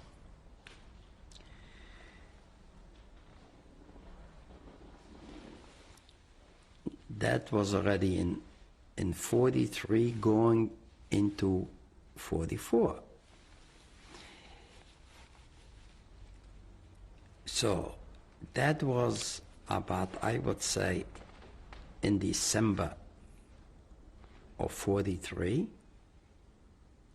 or maybe November. I don't exactly remember the month, but it was bad. We had no food, we had no money, we had no clothing, we had nothing. We went to a few people that he knew, so they gave us, I remember one family gave us 2 pieces of bread, and they gave us some hot water that was cooked from sugar beets. And I didn't have hot tea or water or something like that for God knows, for months. In the sugar beets, that water from the sugar beets what they cooked was so sweet and hot. It was the best taste that I had. Nothing tasted as well as this here. With the bread, and we left. But what do you do to bring something home, to my bunker, to my father? We went from house to house, and a lot of people chased us out. Then we went into this woman by the name of Olenka Kovaleshin Marchukivna. Olena Kovaleshin Marchukivna. She was an angel. Right away she asked us what we need, and she had a son, Mirosh, and he was about 4 or 5 years older than I at the time. Was about the same age as Lyonya. And no husband. I found out later that he was someplace in Argentina. She cooked us right away a pot of what they called kolesha Ukrainian. It was a pot of cornmeal.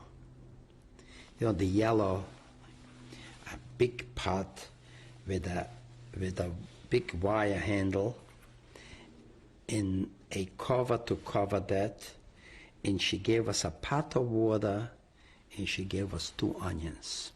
Now that was the best present, the best thing that could happen to us, the best gift, you know, that was giving us an extra week of life. And I had nothing to give her. We thanked her, we went away, it lasted for a week. We rationed this pot of that kolesha. My father was cutting 3 equal pieces, and that lasted for a day. Every day, 3 pieces, and now this is how we existed. Okay, we'll end tape 4 here. We'll pick this up with tape number 5. Live interview with Mr. Michael Edelstein. It is April the 5th, 1998. Mr. Edelstein, when we left off, you had described the gift of the cornmeal, which lasted you and your father and this third person you were with for 1 week, and how that helped you survive at that point. We are now, according to you, into the winter of 43/44. Where did you stay primarily in the winter? As I mentioned before, we could not stay in the forests and the woods of the Ukraine,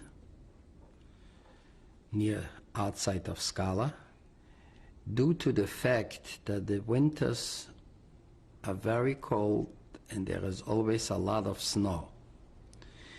In order for us to survive, we had to make sure that we hide in places that they can't trace us, and to walk into the forest with heavy snow, they could have easily traced us. So we stayed in town in that little bunker that I described before. And it was very difficult, as you know, with food, to clean. We hardly had water to drink, and never mind wash ourselves. We couldn't have no water. The sanitary problem was very bad. What arrangements, if any? How did you do that? Where did you? We didn't wash. We washed our face with a little bit. We had to preserve the water because we didn't want to go every second or third night. We had to change nights. I never told that lady when I'll come, which night I'll come. We always switched off because she could always cook. That kolesha was cooking very quick. Once they poured out the water and she cooked the water, and they put in that meal, and she mixed it. Within 15 minutes, she had it done. What about the bathroom? How did you? That we used to use also. Everything had to be done at night. Everything had to be done at night, and we used to walk out to different rooms or different places, because all the houses there were empty. There was not a soul there. We could use it, but not during the daytime.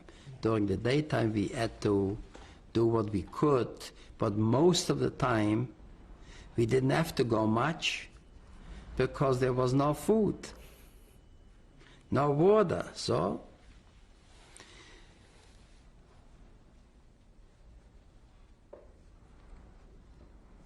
going back at the time where this one man chased us out, so my only hope was to get for me to repay somehow that angel, that lady, to give us something, because she herself was poor. Whatever she had was from her garden in the summertime to prepare, and she had a cow, she had some pigs, and she had some chickens and all that. That was in preparation in the summertime. And then the way they used to do it, kill that pig, cut it up and put it away and use it for the winter, you know, okay. That was their lifestyle.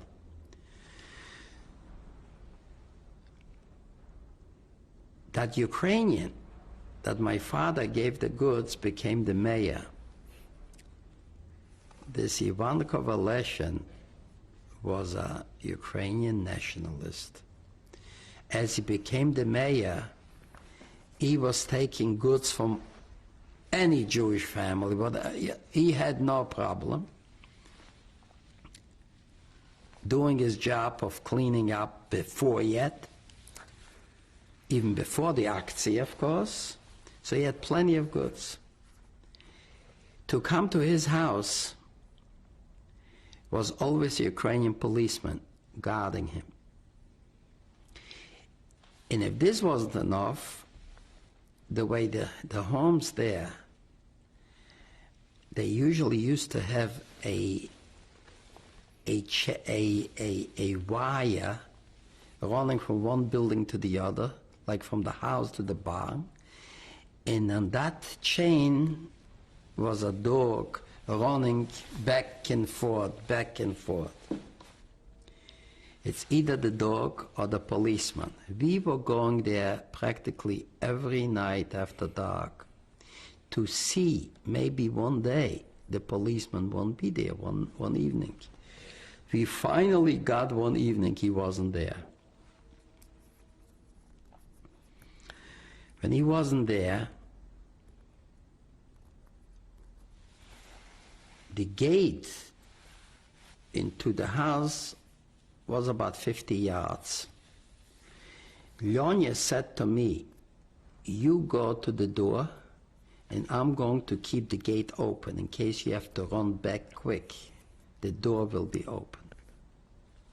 So he was standing by the gate and kept his foot and holding the door open. Was no dog, luckily, and it was no policeman. I walked over to the door and I knocked on the door, and he had a very heavy, bombastic voice. He was a big man with a big mustache. I could see it now. And he yelled out, "Who is there? Totam!" in Ukrainian. And I answered, "Blechara Senok," which means the son of the blecher, of the tinsmith. He opened the door, he recognized me right away, and he said, "Come on in," but he said that in Ukrainian, "Come on in before a devil sees you." That was music to my ears.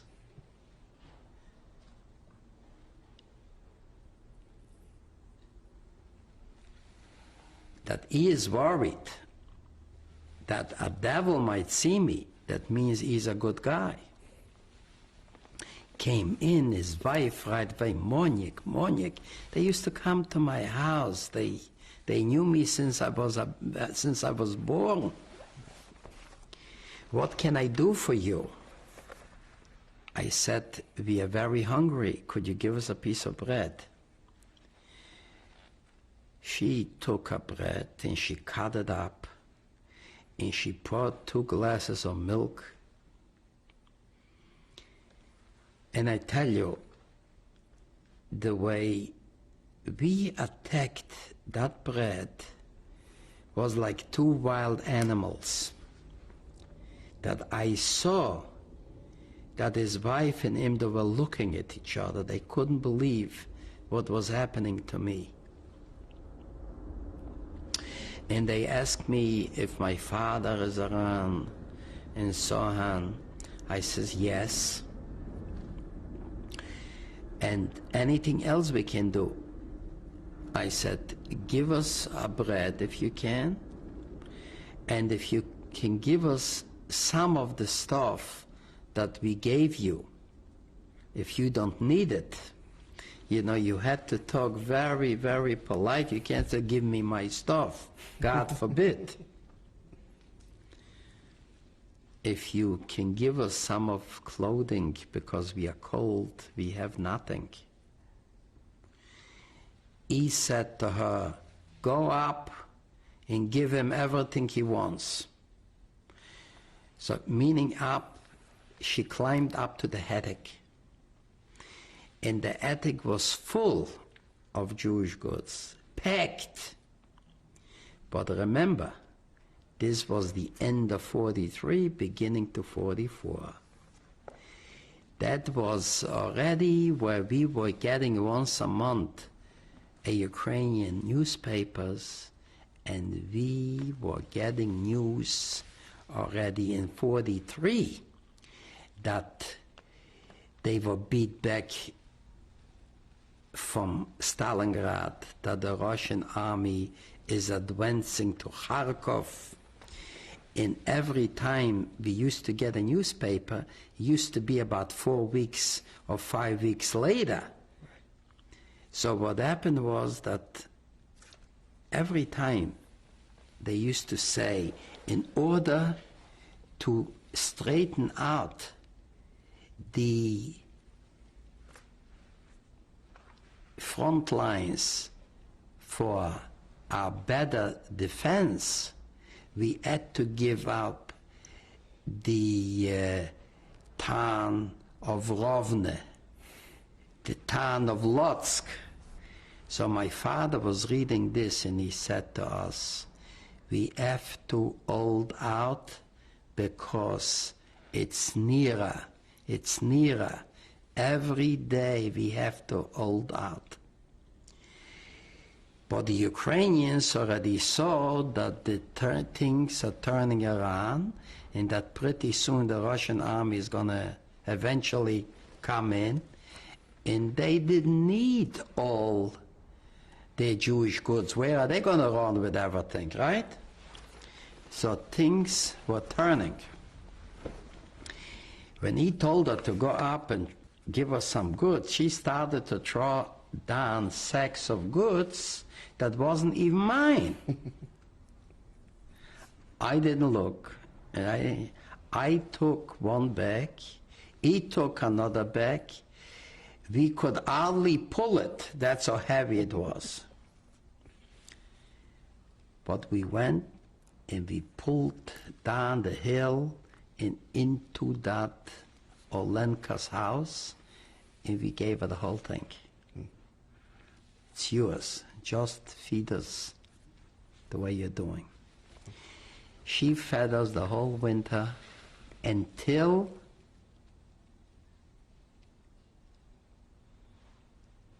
March of 24, that I remember as long as I live, 1944. What happened on that particular day? That particular day, we heard music to our ears. Russian tanks rolled into our town. And where were you at that particular moment? In the bunker? But as you know, the towns, they are very small. And one street from the other are like very, usually quiet. You never hear heavy machinery there. So when tanks rolled in, you could hear. And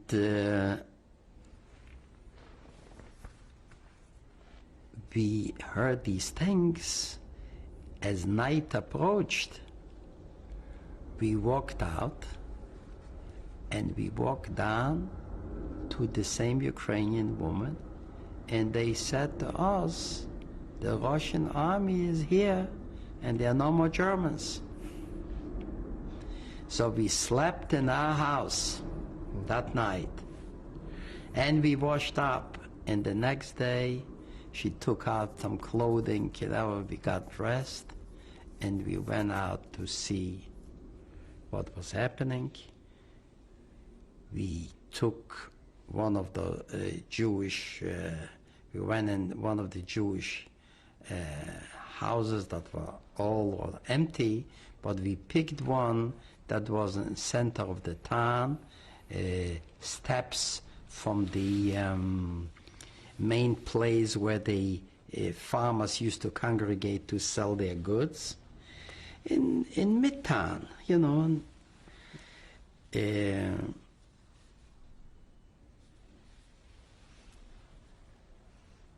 And we moved into that apartment, and some people started to come back. So when it was all over and people started to come back, a few from concentration camp, another few from bunkers, and another few came back that they ran away to Russia before the war broke out between Germany and Russia. They came back. They had about, from close to 2,000 people, Jewish people, about 80 came back alive, survived. And then, about 3 months later, which around, I would say it was around May, something like that.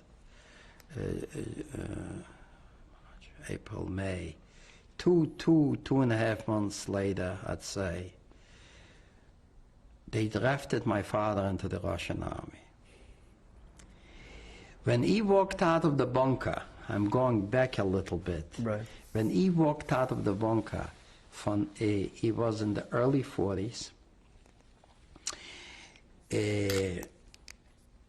For not walking, sitting constantly in the bunker, when he walked out, he couldn't stand up and he couldn't walk. He crawled on his floor. The man he crawled actually on his hands and feet to start off. It took him a full week to start to exercise to get his muscles going again.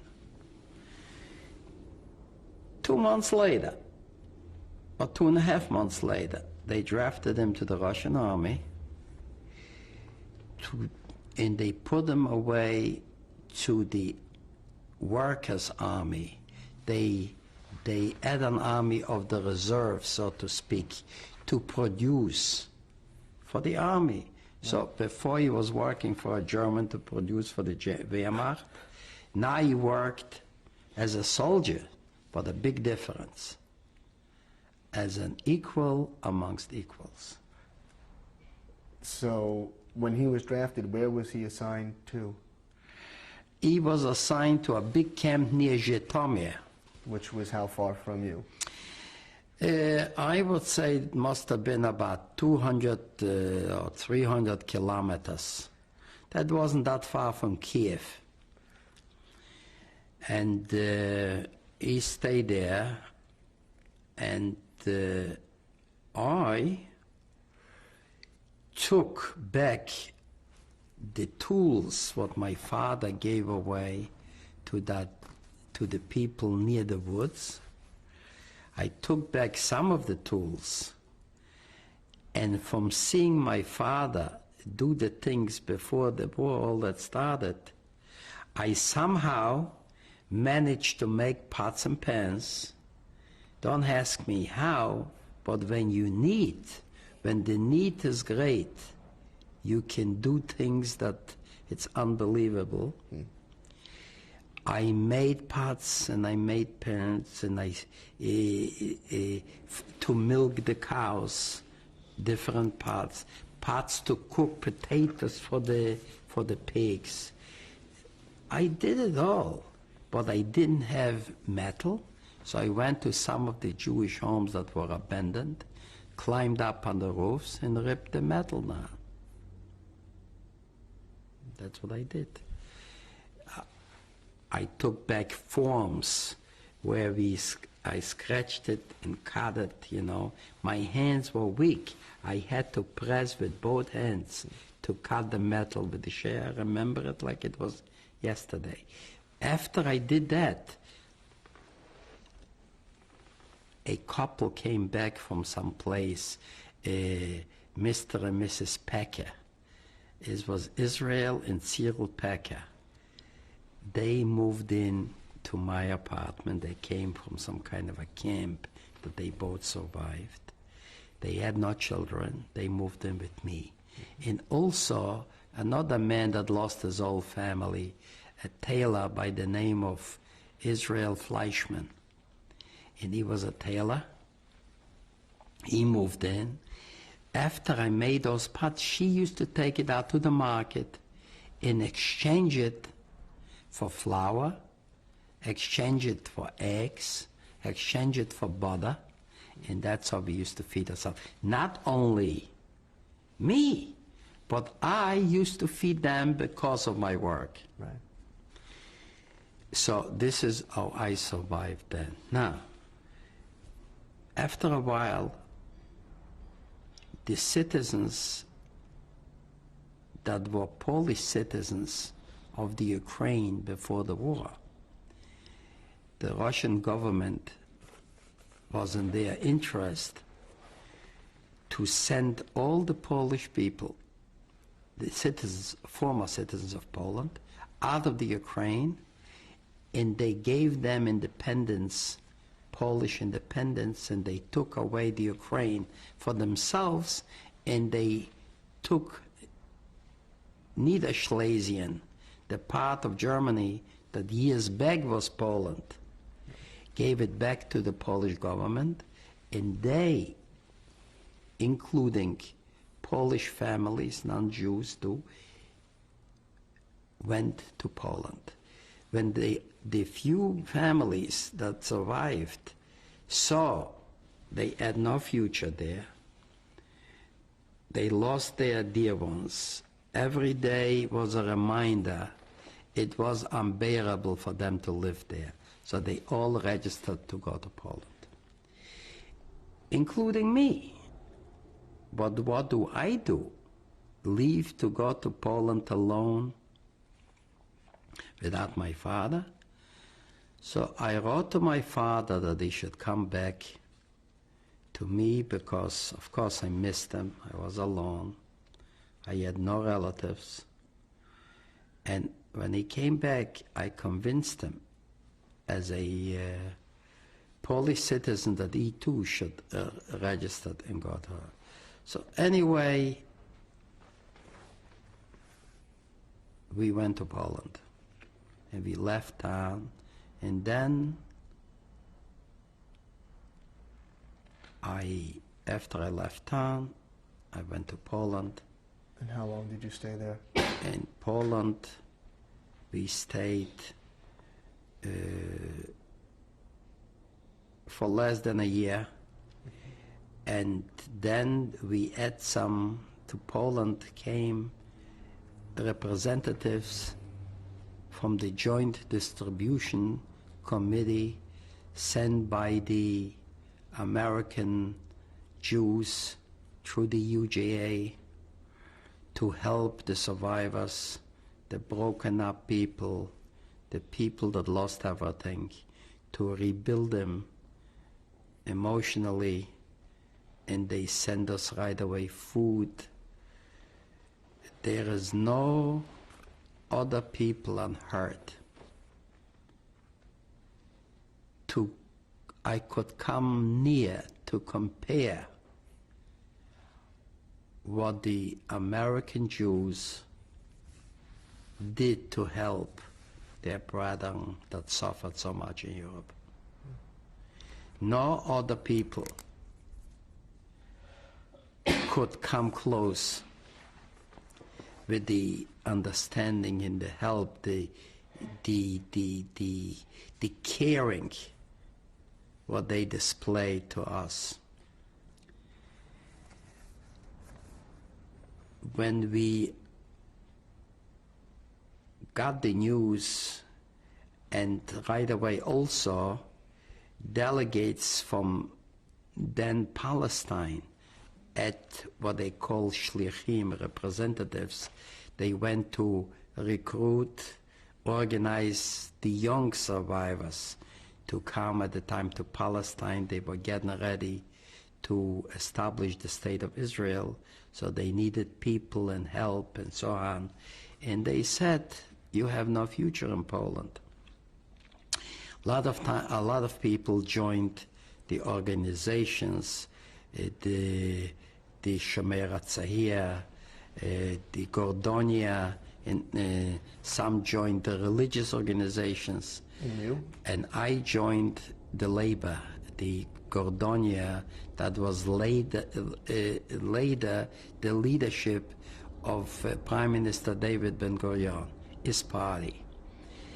And with them, we were taken out from Poland with trucks through the border to Germany. It was not legal, but they smuggled us out. And once we came on the German side, the Americans, soldiers, led us right in, and they took us to displaced persons camps. There was 2 big camps in Berlin, and from Berlin they took us to Western Germany on the American zone. It used to be an English zone, American zone, French zone, and a Russian zone. So once we ran from Berlin, they took us out, and they took us on trucks and to the American displaced person camps, and over there they called the UNRWA. And over there they gave us clothing, and they fed us, and they started to rebuild, bring us back to life, to become human beings again, not animals in the forests and the bunkers. And where I'm going back to the bunker, you wanted to know what we did for sanitary reasons. As I told you before, water we didn't have, hardly water to drink, never mind to wash. Soap, it didn't even come to our mind. But I had a very busy schedule as far as entertainment was concerned. That pot of kaleshe of food was covered with a cover that was like round with like a plate to eat in. So that was standing in a corner. As I was sitting, and this was standing in a corner, there was every once in a while a little mouse used to smell the food, used to climb up and run around that plate, run around. And I used to sit like this here, and with my hand, boom, I used to catch it, and I used to grab it by the tail. It used to hang like this, and it was like a science. I used to give it in the head, a knack. 1, 2, the third one, it started to drip the blood. And then it started to move with the 2 legs like this, put, and then it stopped. And I knew I was a scientist. It was dead already. That was one part of my entertainment. I was 11 years old. And the other part of the entertainment, I was sitting most of the day in killing lice for my clothing. I took off the shirt, I had 1,000,000 lice. I took off the pants, I had another 1,000,000 lice. I was killing lice a whole day. That was my entertainment, and that was my upbringing as my youth. And this was my college education. Okay, we will end tape number 5 here, and we'll pick this up with tape. Next interview with Mr. Michael Edelstein. It is April 5th, 1998.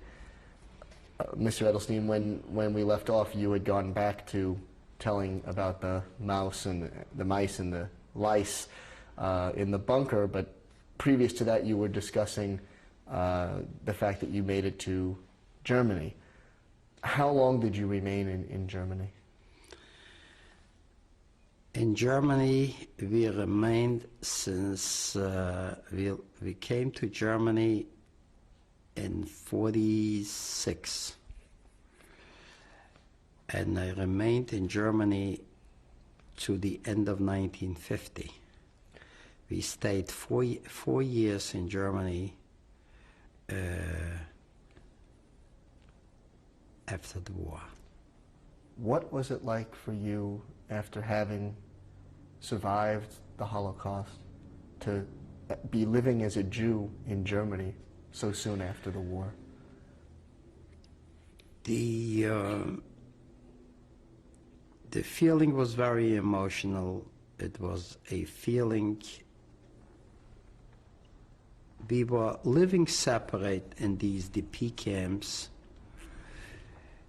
where we were very well taken care of by the organization called UNRWA, which was an American organization that helped refugees and displaced persons to build them up. They did a wonderful job. They gave us food, they gave us clothing.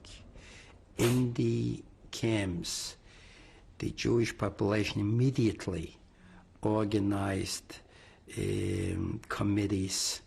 They even had entertainment. The schools immediately, they started to teach Hebrew, arithmetic, everything. It was a town within a town, independently. Right away, all different Zionist organizations came into to fully open. It was an American style of living outside of the United States. It was free. It was something that we were never used to. It was freedom. And all kinds of athletics, sports. They gave us soccer balls. They gave us all kinds of things to also with the help of the Joint Distribution Committee. They came in with all kinds of help to us. And like I said before, we were on our own, doing things very wonderful. I became a very good athlete in a short period of time. I became captain of a soccer team. My father was working, and I joined a Zionist organization, and I was very much involved because I wanted to go and join the Haganah or the Etzel, which was under the leadership of Menachem Begin. We wanted to get rid of the English because what we went through, so we felt that we need a Jewish independent country. Because many countries, they chased us out, and as everybody knows what they did to us, and a lot of countries where we needed to go for refuge, they wouldn't let us in. They shut their gates for us. So we felt that there was nowhere to go. There was only one place to go, and that was Eretz Yisrael. My father saw me take lessons in rifles, take with the underground at that time, and they were teaching us with hand grenades. It was all done by shlichim that were members of the Haganah in Eretz Yisrael before they got rid of the English. And my father said to me that he has no one. He wanted me and him to go to the United States. I understood, but as a youth, you know, I gave him some opposition, but after a while he prevailed. He was crying. He says he's got no one, and if I go and something happens to me, he'll die. So we registered to immigrate to the United States.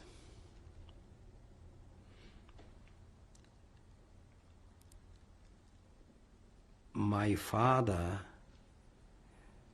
was always dreaming about the United States. He says, in America, you could work, you could make money, you got a chance to do everything. You don't understand that, he kept telling me. You don't comprehend that. So we registered, finally through the IAS, we got our papers, and the end of 1950, like we left there at the end of 1950, we arrived the first few days of January of 51. And after 1 week in the States, after 1 week, I got a job, and my father got a couple of days before me a job, because his friend from the old country that was a tinsmith had 2 sons in the United States, and they became big leaders in the union movement, in the tinsmith movement. They were tinsmiths here too. So when they heard my father survived, which their father did not, they took him in immediately. They gave him a job in a sheet metal shop within 1 week in this country. So we went to work, and we were happy, and we started to build our lives back normal. Was it a big adjustment for you, this country? The only thing was, everything was here. Everything was here. Everything was easy.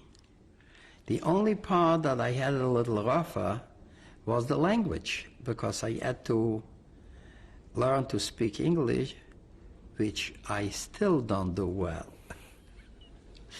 So, but otherwise, except the language, I had no difficulties whatsoever. And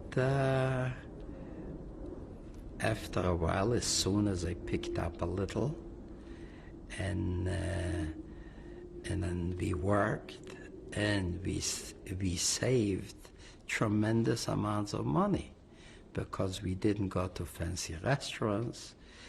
Whatever we bought was more than enough. So we saved, and we bought suits, and we bought all kinds of clothing. It's America, the land of opportunity. So really, the only thing, of course, we met Landsmannschaft, we met people from before. The emotional adjustment was difficult, because we started to remind ourselves. We started to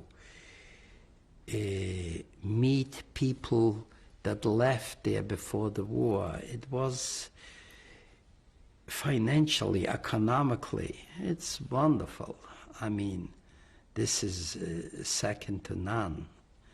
No country is as good to us as America. So after a while, the Korean conflict broke out, and here we go again. I was very appreciative to this country and all the freedom. So when they called me to draft to the army, I went. So I qualified, and I became an American soldier. Your father must have been a little bit upset. He was very upset, because he was worried again not to lose me. I was the only one that he had. But like I said, I was drafted. I became a good soldier. I served the country with honors. I was discharged with honors. I was part of a special unit in the 2nd Battalion that they called, stationed in Fort Meade, Maryland most of the time. And we were trained there due to the languages that I spoke, Ukrainian, Russian, Polish, mainly Russian, to interrogate prisoners of war that we catch in Korea, to question them what was important for the military. And I did that very well, I might say so myself. And how long were you in the Army? For 2 full years. And after you were discharged, you did what? After I was discharged, I went back to work. And you were living where? I was living in Brooklyn with my father. And after I worked for a while back to the sheet metal and roofing business, I met my beautiful wife. And after a while we got married. And your wife's name is? My wife's name is Fegele, the same as my mother, my late mother.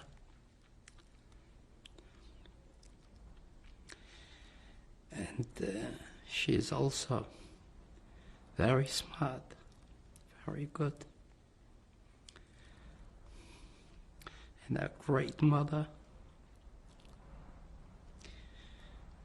a copy of my.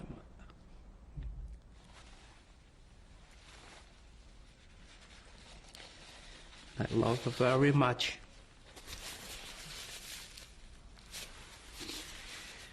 I have 3 children with her. Now we have 6 grandchildren. And your children's names are? My oldest son is Mark. Mechele, named after my grandfather. Excuse me. My middle son is Ronald J., named after Itchy. That volunteered to take my father's place, and he's a good son.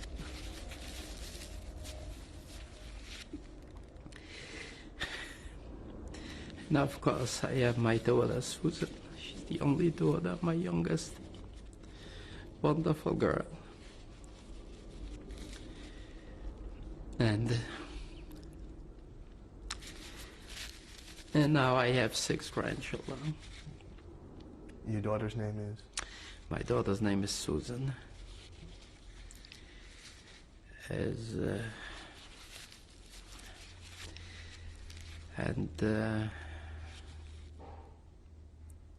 Thank God, I have a wonderful family.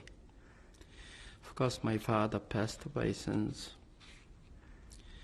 and I'm the only one left of my family from before. And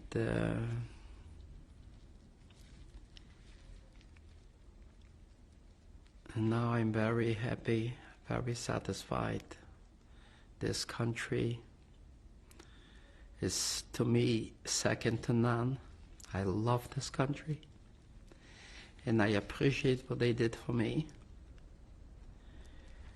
And thank God I'm very successful business. What do you do and now? all around. Right now, I used to be, of course, we started in the roofing business. I worked very hard. My wife helped me. And then we saved some money. We started to go into real estate. And through the years, we bought substantial amount. And we are all active in this business, including our children. They are independent on their own, also in the real estate. And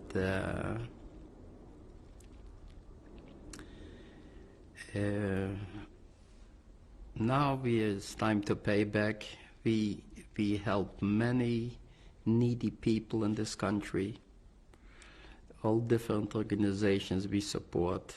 We pay back to the United Jewish Appeal. We are very active because they helped us years back. Now they help new refugees, people that are in need. We help tremendously the new Russian immigrants. Every apartment that I get, I reduce the rent what it was before. That's unheard of in business. And we have about 200 families that live in some of our buildings, reduced rent. And we help them also with work. Some became painters for us. Whatever their trade is, if they need what we help. We help and we pay back to the disabled people. Also, we help a lot with the sports, the Maccabea. We help not only with the United Jewish Appeal, with Israel Bonds.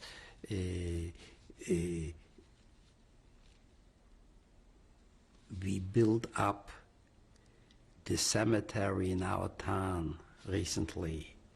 We help the family of the lady, that Ukrainian lady and her family, we never forgot.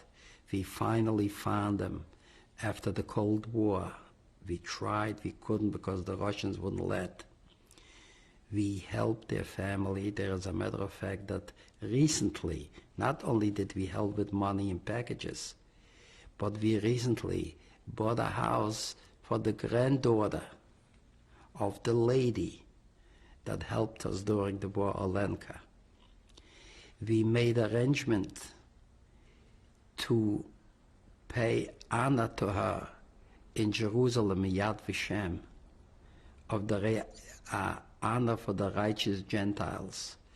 We made arrangements for her there. We just, in Bet HaLochem, we donated all the equipment to the disabled Israeli war veterans that got lost their arms and legs for there to exercise on. There is a plague in our name there.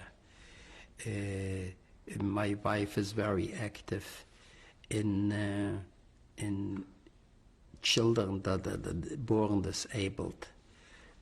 Many those chairs that they ride in, we send about 20 of them.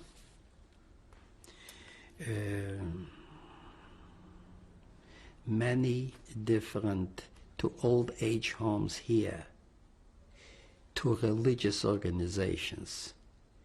We help a lot the Lubavitch movement, the Rabbi Schneerson, and we were honored by them twice, and we help tremendous. So we are paying back what we received. We are paying back with interest, and that makes me very happy.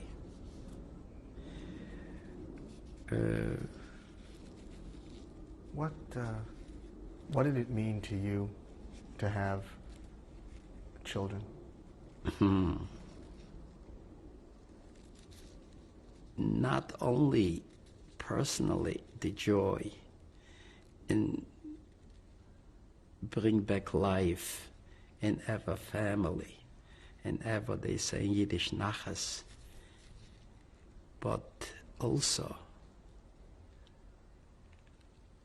our enemies didn't succeed. I'm alive, and I brought back life and brought back Jewish life. Like they say in Hebrew, Am Yisrael Chai, the Jewish people will always live forever.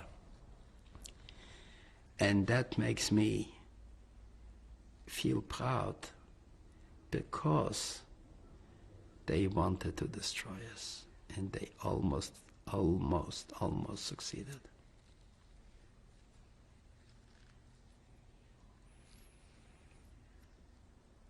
Your grandchildren are fairly young right now. If you could leave them a message, if they're watching this tape 10, 20 years from now, what would you want to say to them about your experiences?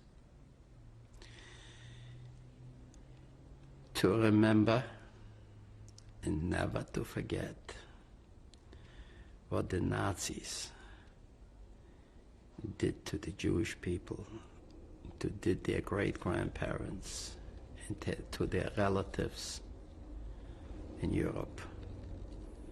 And what the people, if they don't live under a free society, in a free democratic country, what could happen? They should always remember, and to remember me, that I always loved them.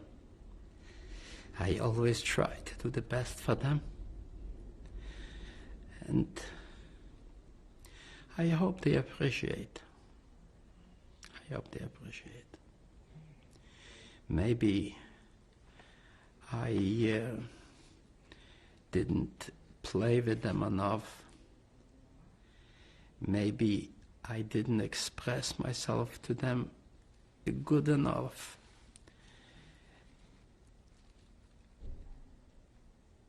Maybe I should have done more as far as entertainment with them, but I was always busy working, always building, doing, establishing, accomplishing.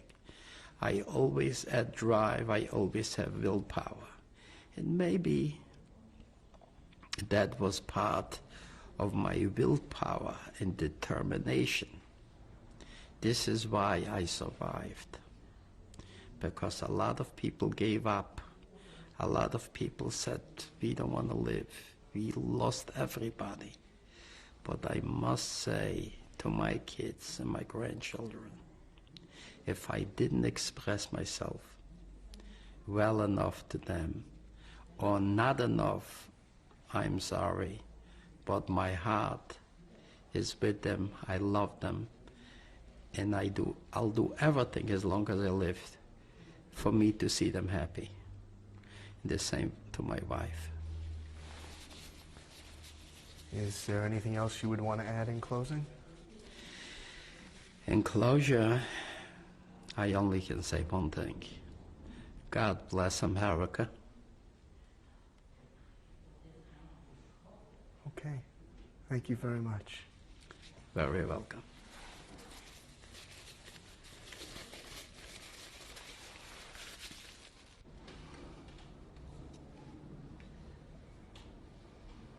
Tell us about the picture. Yes, the picture to the left middle is my father, Shulem Solomon Epstein Edelstein. To the right of him is me, Michael Edelstein. Bottom left. When was this picture taken? That was taken in 1951 in the United States.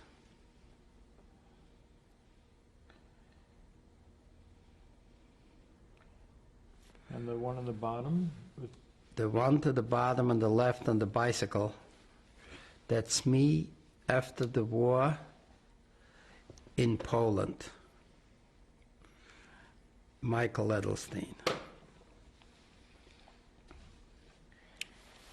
Yes. To the far right bottom is while I was in the service with my fiancée, future wife, Florence. Her maiden name was Bruce, Florence Bruce. Where was this taken? That was taken in 1952, I'd say. It was at a dance. Do you know what city it was in? Oh, that was in New York, in Manhattan, in one of the clubs.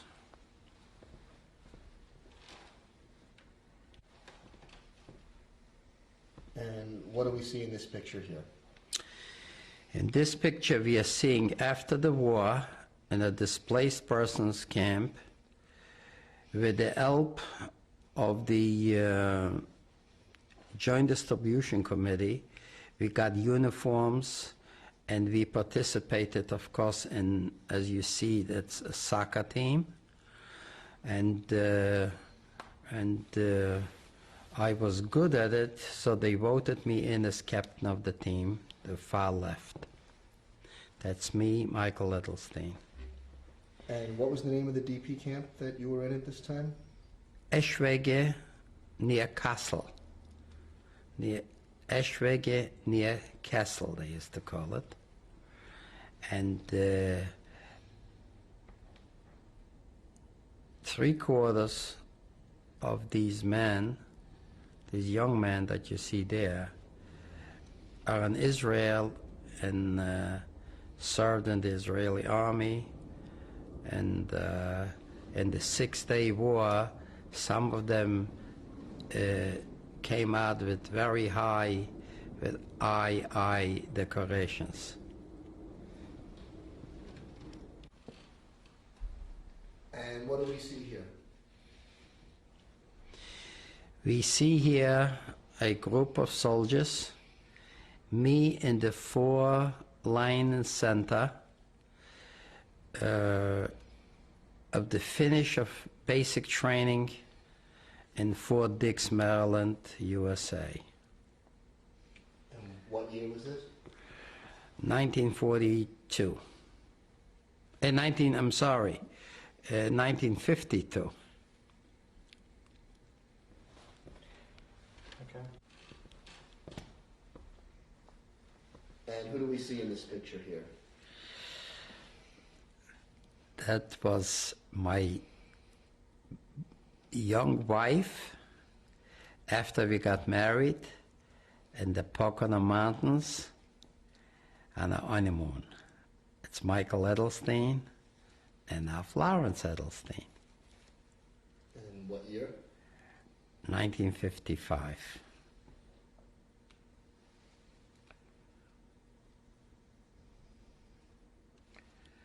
Okay. With Mr. Michael Edelstein, it is April the 5th, 1998. Mr. Edelstein, what do we see in this picture here? And this picture is me, Michael Edelstein, and my two young sons, Mark Edelstein and Ronald Edelstein. And that was made in the Catskill Mountains in a bungalow colony. And the year in the early 60s, around 59 or 60, something like that.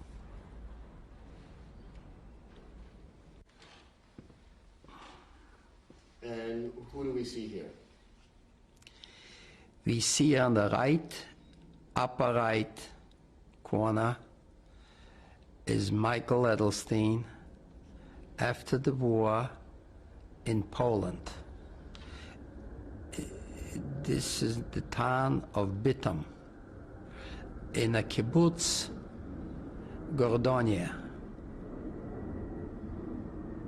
What year was it? That was in the early of 46. And then this picture? The middle to the left is Michael Edelstein with Prime Minister Menachem Begin of Israel, and the third person in the back, I don't remember his name. And when and where was this taken? This was taken in the United States. I don't remember exactly the year. You know, roughly when? Roughly when in the 60s.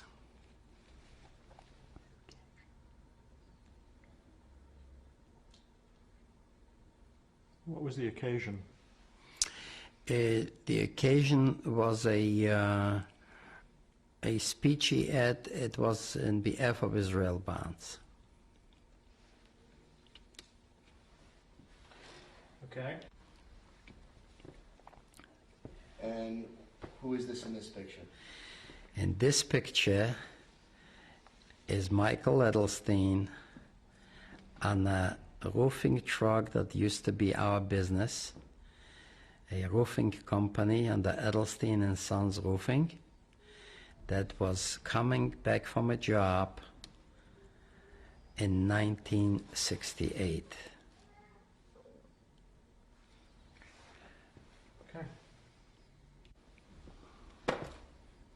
And who do we see here? So these are my three grandsons. To the left, the oldest is Solomon Edelstein. The middle one is to the far right is Daniel Edelstein, the second grandson. The third grandson in the middle is David Edelstein. And the three of them are from my first son, Mark Edelstein.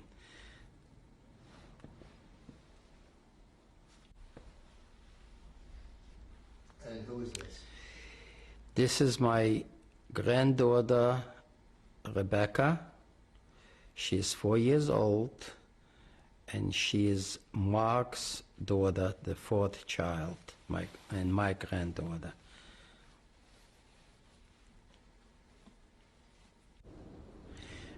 Wait a minute. My daughter, And what is this here? this is a Torah dedication ceremony by Rebbetzin Jungreich in honor of her husband, the rabbi. My daughter Susan dedicated our old parsha in our honor, in honor of her parents, Florence and Michael Edelstein.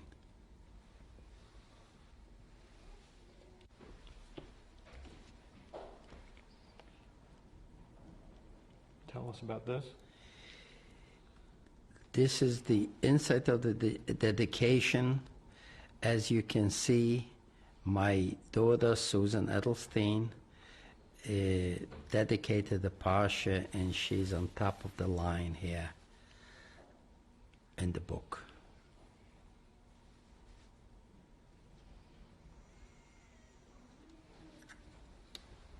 Okay. Mr. Edelstein, would you like to introduce your family to us, please? Yes, this is my beautiful wife, Vegala, and to my left is our daughter Susan. To Susan's left is our son Mark. To the right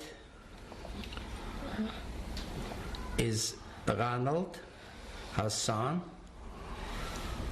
Next to Ronald is a beautiful granddaughter Samantha. And next to Samantha is our mother, our daughter-in-law Michelle. And the little one is our gorgeous grandson, Josh. And we have 4 more grandchildren, which you took pictures of before. Would anybody like And those are Mark's children. And those are Mark's children, which I explained in the pictures. Would anybody like to say a few words at this time? Well, since nobody volunteered, I'll be the first, even though I'm the last in the family, birth-wise, that is. I'm very glad that you had the courage to do this, Dad. I'm very proud of you.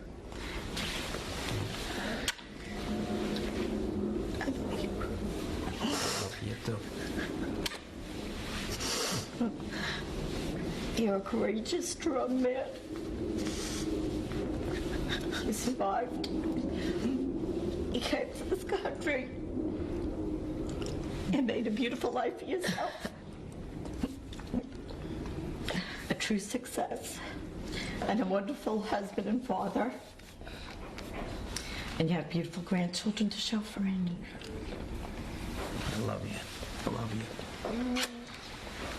Thank you. Thank you.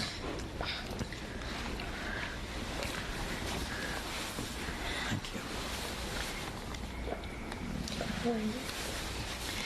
And what the Nazis tried to do to kill a generation of Jews, they didn't succeed because we're here and we'll live forever and ever. And Am Yisrael Chai. And thank God for a beautiful America. And this is a perfect example of how Jews made it in America, this wonderful country of ours, land of opportunity and freedom. And we love America very much. Thank you.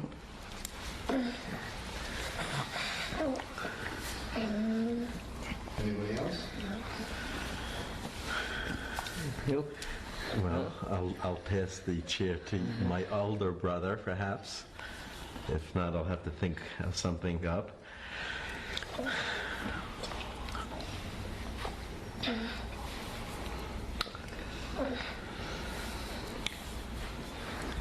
Samantha. Well, I thank God that my father was able to survive. You know, he went through a lot, and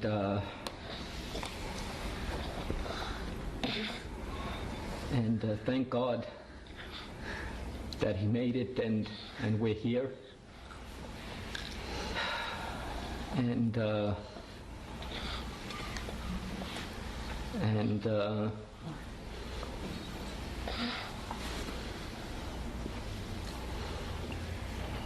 you know, with the same courage, he was able to you know, build all that he did together, you know, with his wife, my mother, and it's just a true miracle. It's a true miracle that you know, that they survived. And I feel right now that it's very important to keep Israel strong, and that the efforts that you are making in filming all of this should be also geared, people like yourselves, in keeping Israel strong.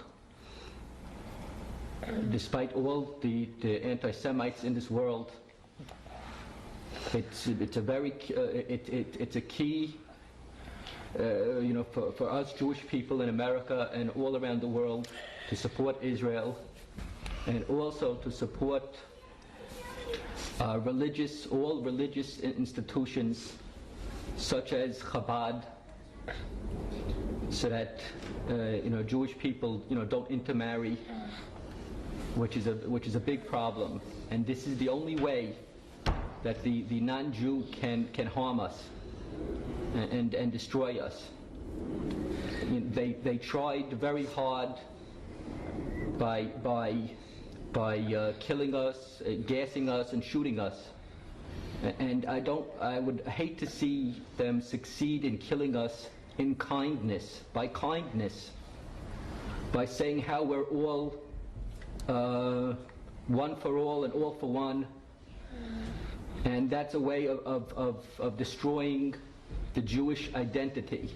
So that should not be allowed to happen.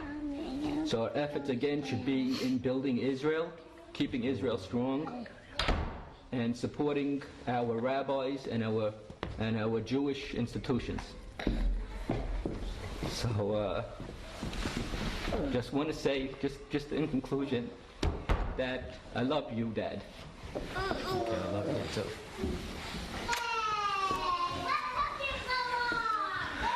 Well, I guess that it's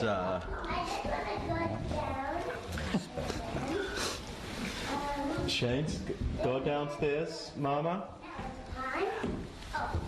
Go take your friends downstairs. Go downstairs. Thanks. Okay, now. You can't let him go. He's gonna go down in the basement. Before I came here, I had so many thoughts of what I would have liked to say and what I wanted to say. Now that the camera is rolling, I'm totally blank. First and foremost, my father is not only a survivor, but my mother is a survivor as well. We don't want to leave her out and her story out. Perhaps that's another day and another time. I would like to announce at this time that the Jewish people do live on.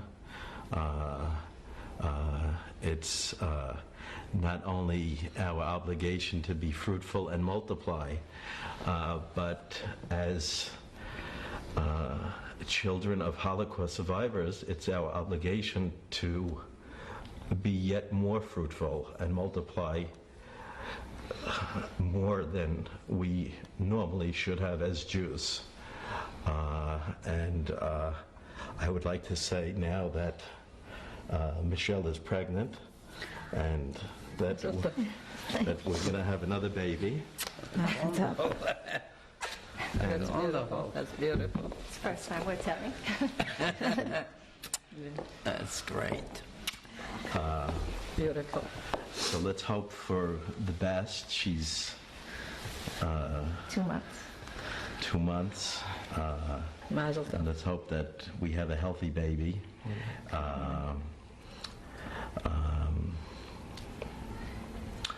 And that the Jewish people continue to survive. So many other thoughts went through my head before.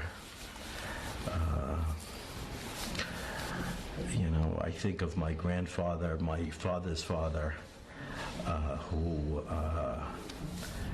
I love very much. We had a wonderful time together, and Samantha is named after Samuel, my grandfather. Shalom. Shalom. Mark's son Solomon is named after him as well. And right now I really don't have that many thoughts. Maybe after a little bit later on I'll have some more. Anybody else? Yeah, I'll say something. I suppose, lucky than my husband. I survived in Russia. We went through a lot, but nothing compared to him. We went through hunger. We were taken to Siberia as prisoners, but we had a picnic. At least we could walk the streets. My husband and other survivors couldn't do that. I didn't have it easy, by all means. We survived, and thank God we are in this wonderful country, and we have a beautiful family, and we thank God for that. Amen. And we're trying to give back something that was given to us in the United States to help charitable organizations, to be part of the Jewish community, and to be prosperous, to help others, and to share with others.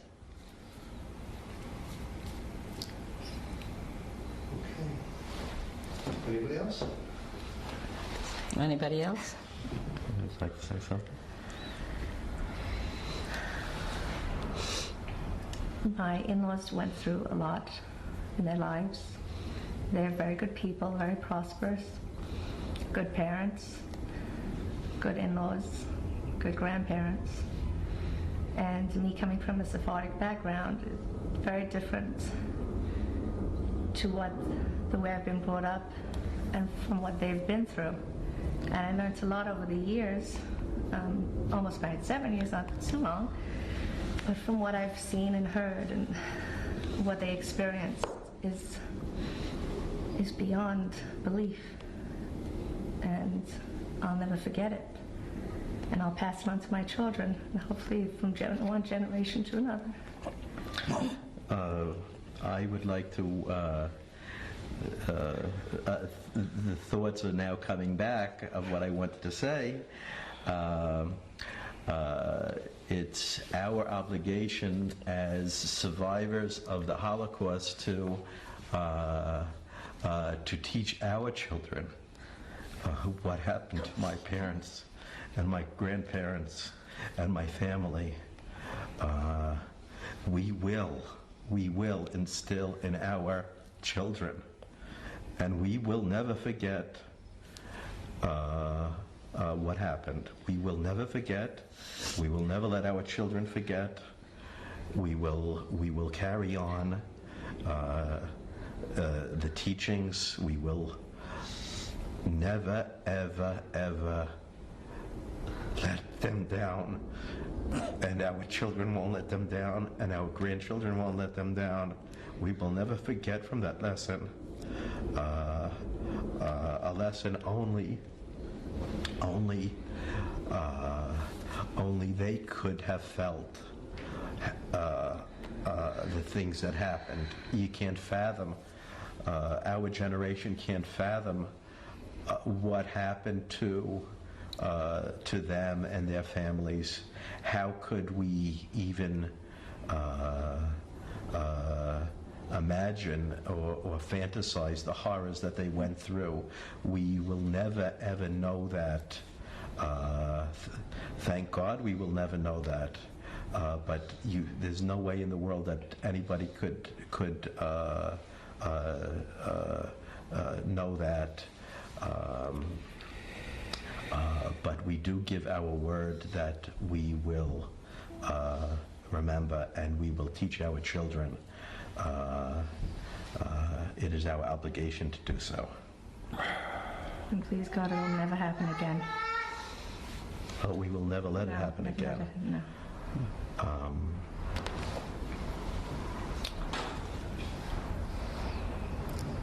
Any other Still thoughts? going? Yeah, it's still going. I'm afraid they're gonna get themselves. Oh, Joshy's coming up the stairs. Don't worry Excuse about me, it. I have to exit here.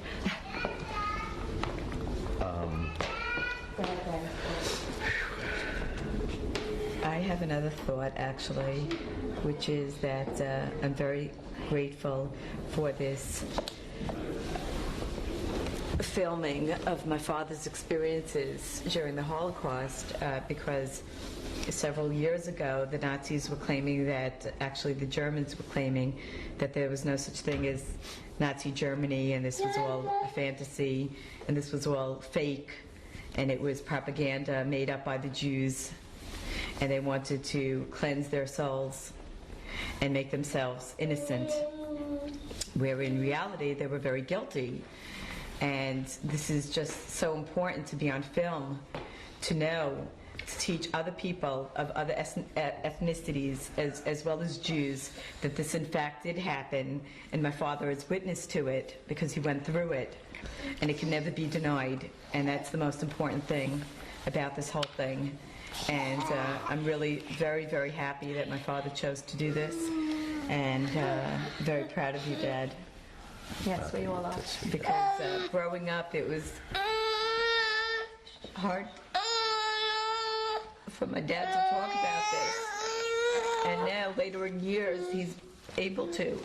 And I'm very proud of you. We want to thank you for your effort and for your help, what you're doing for us.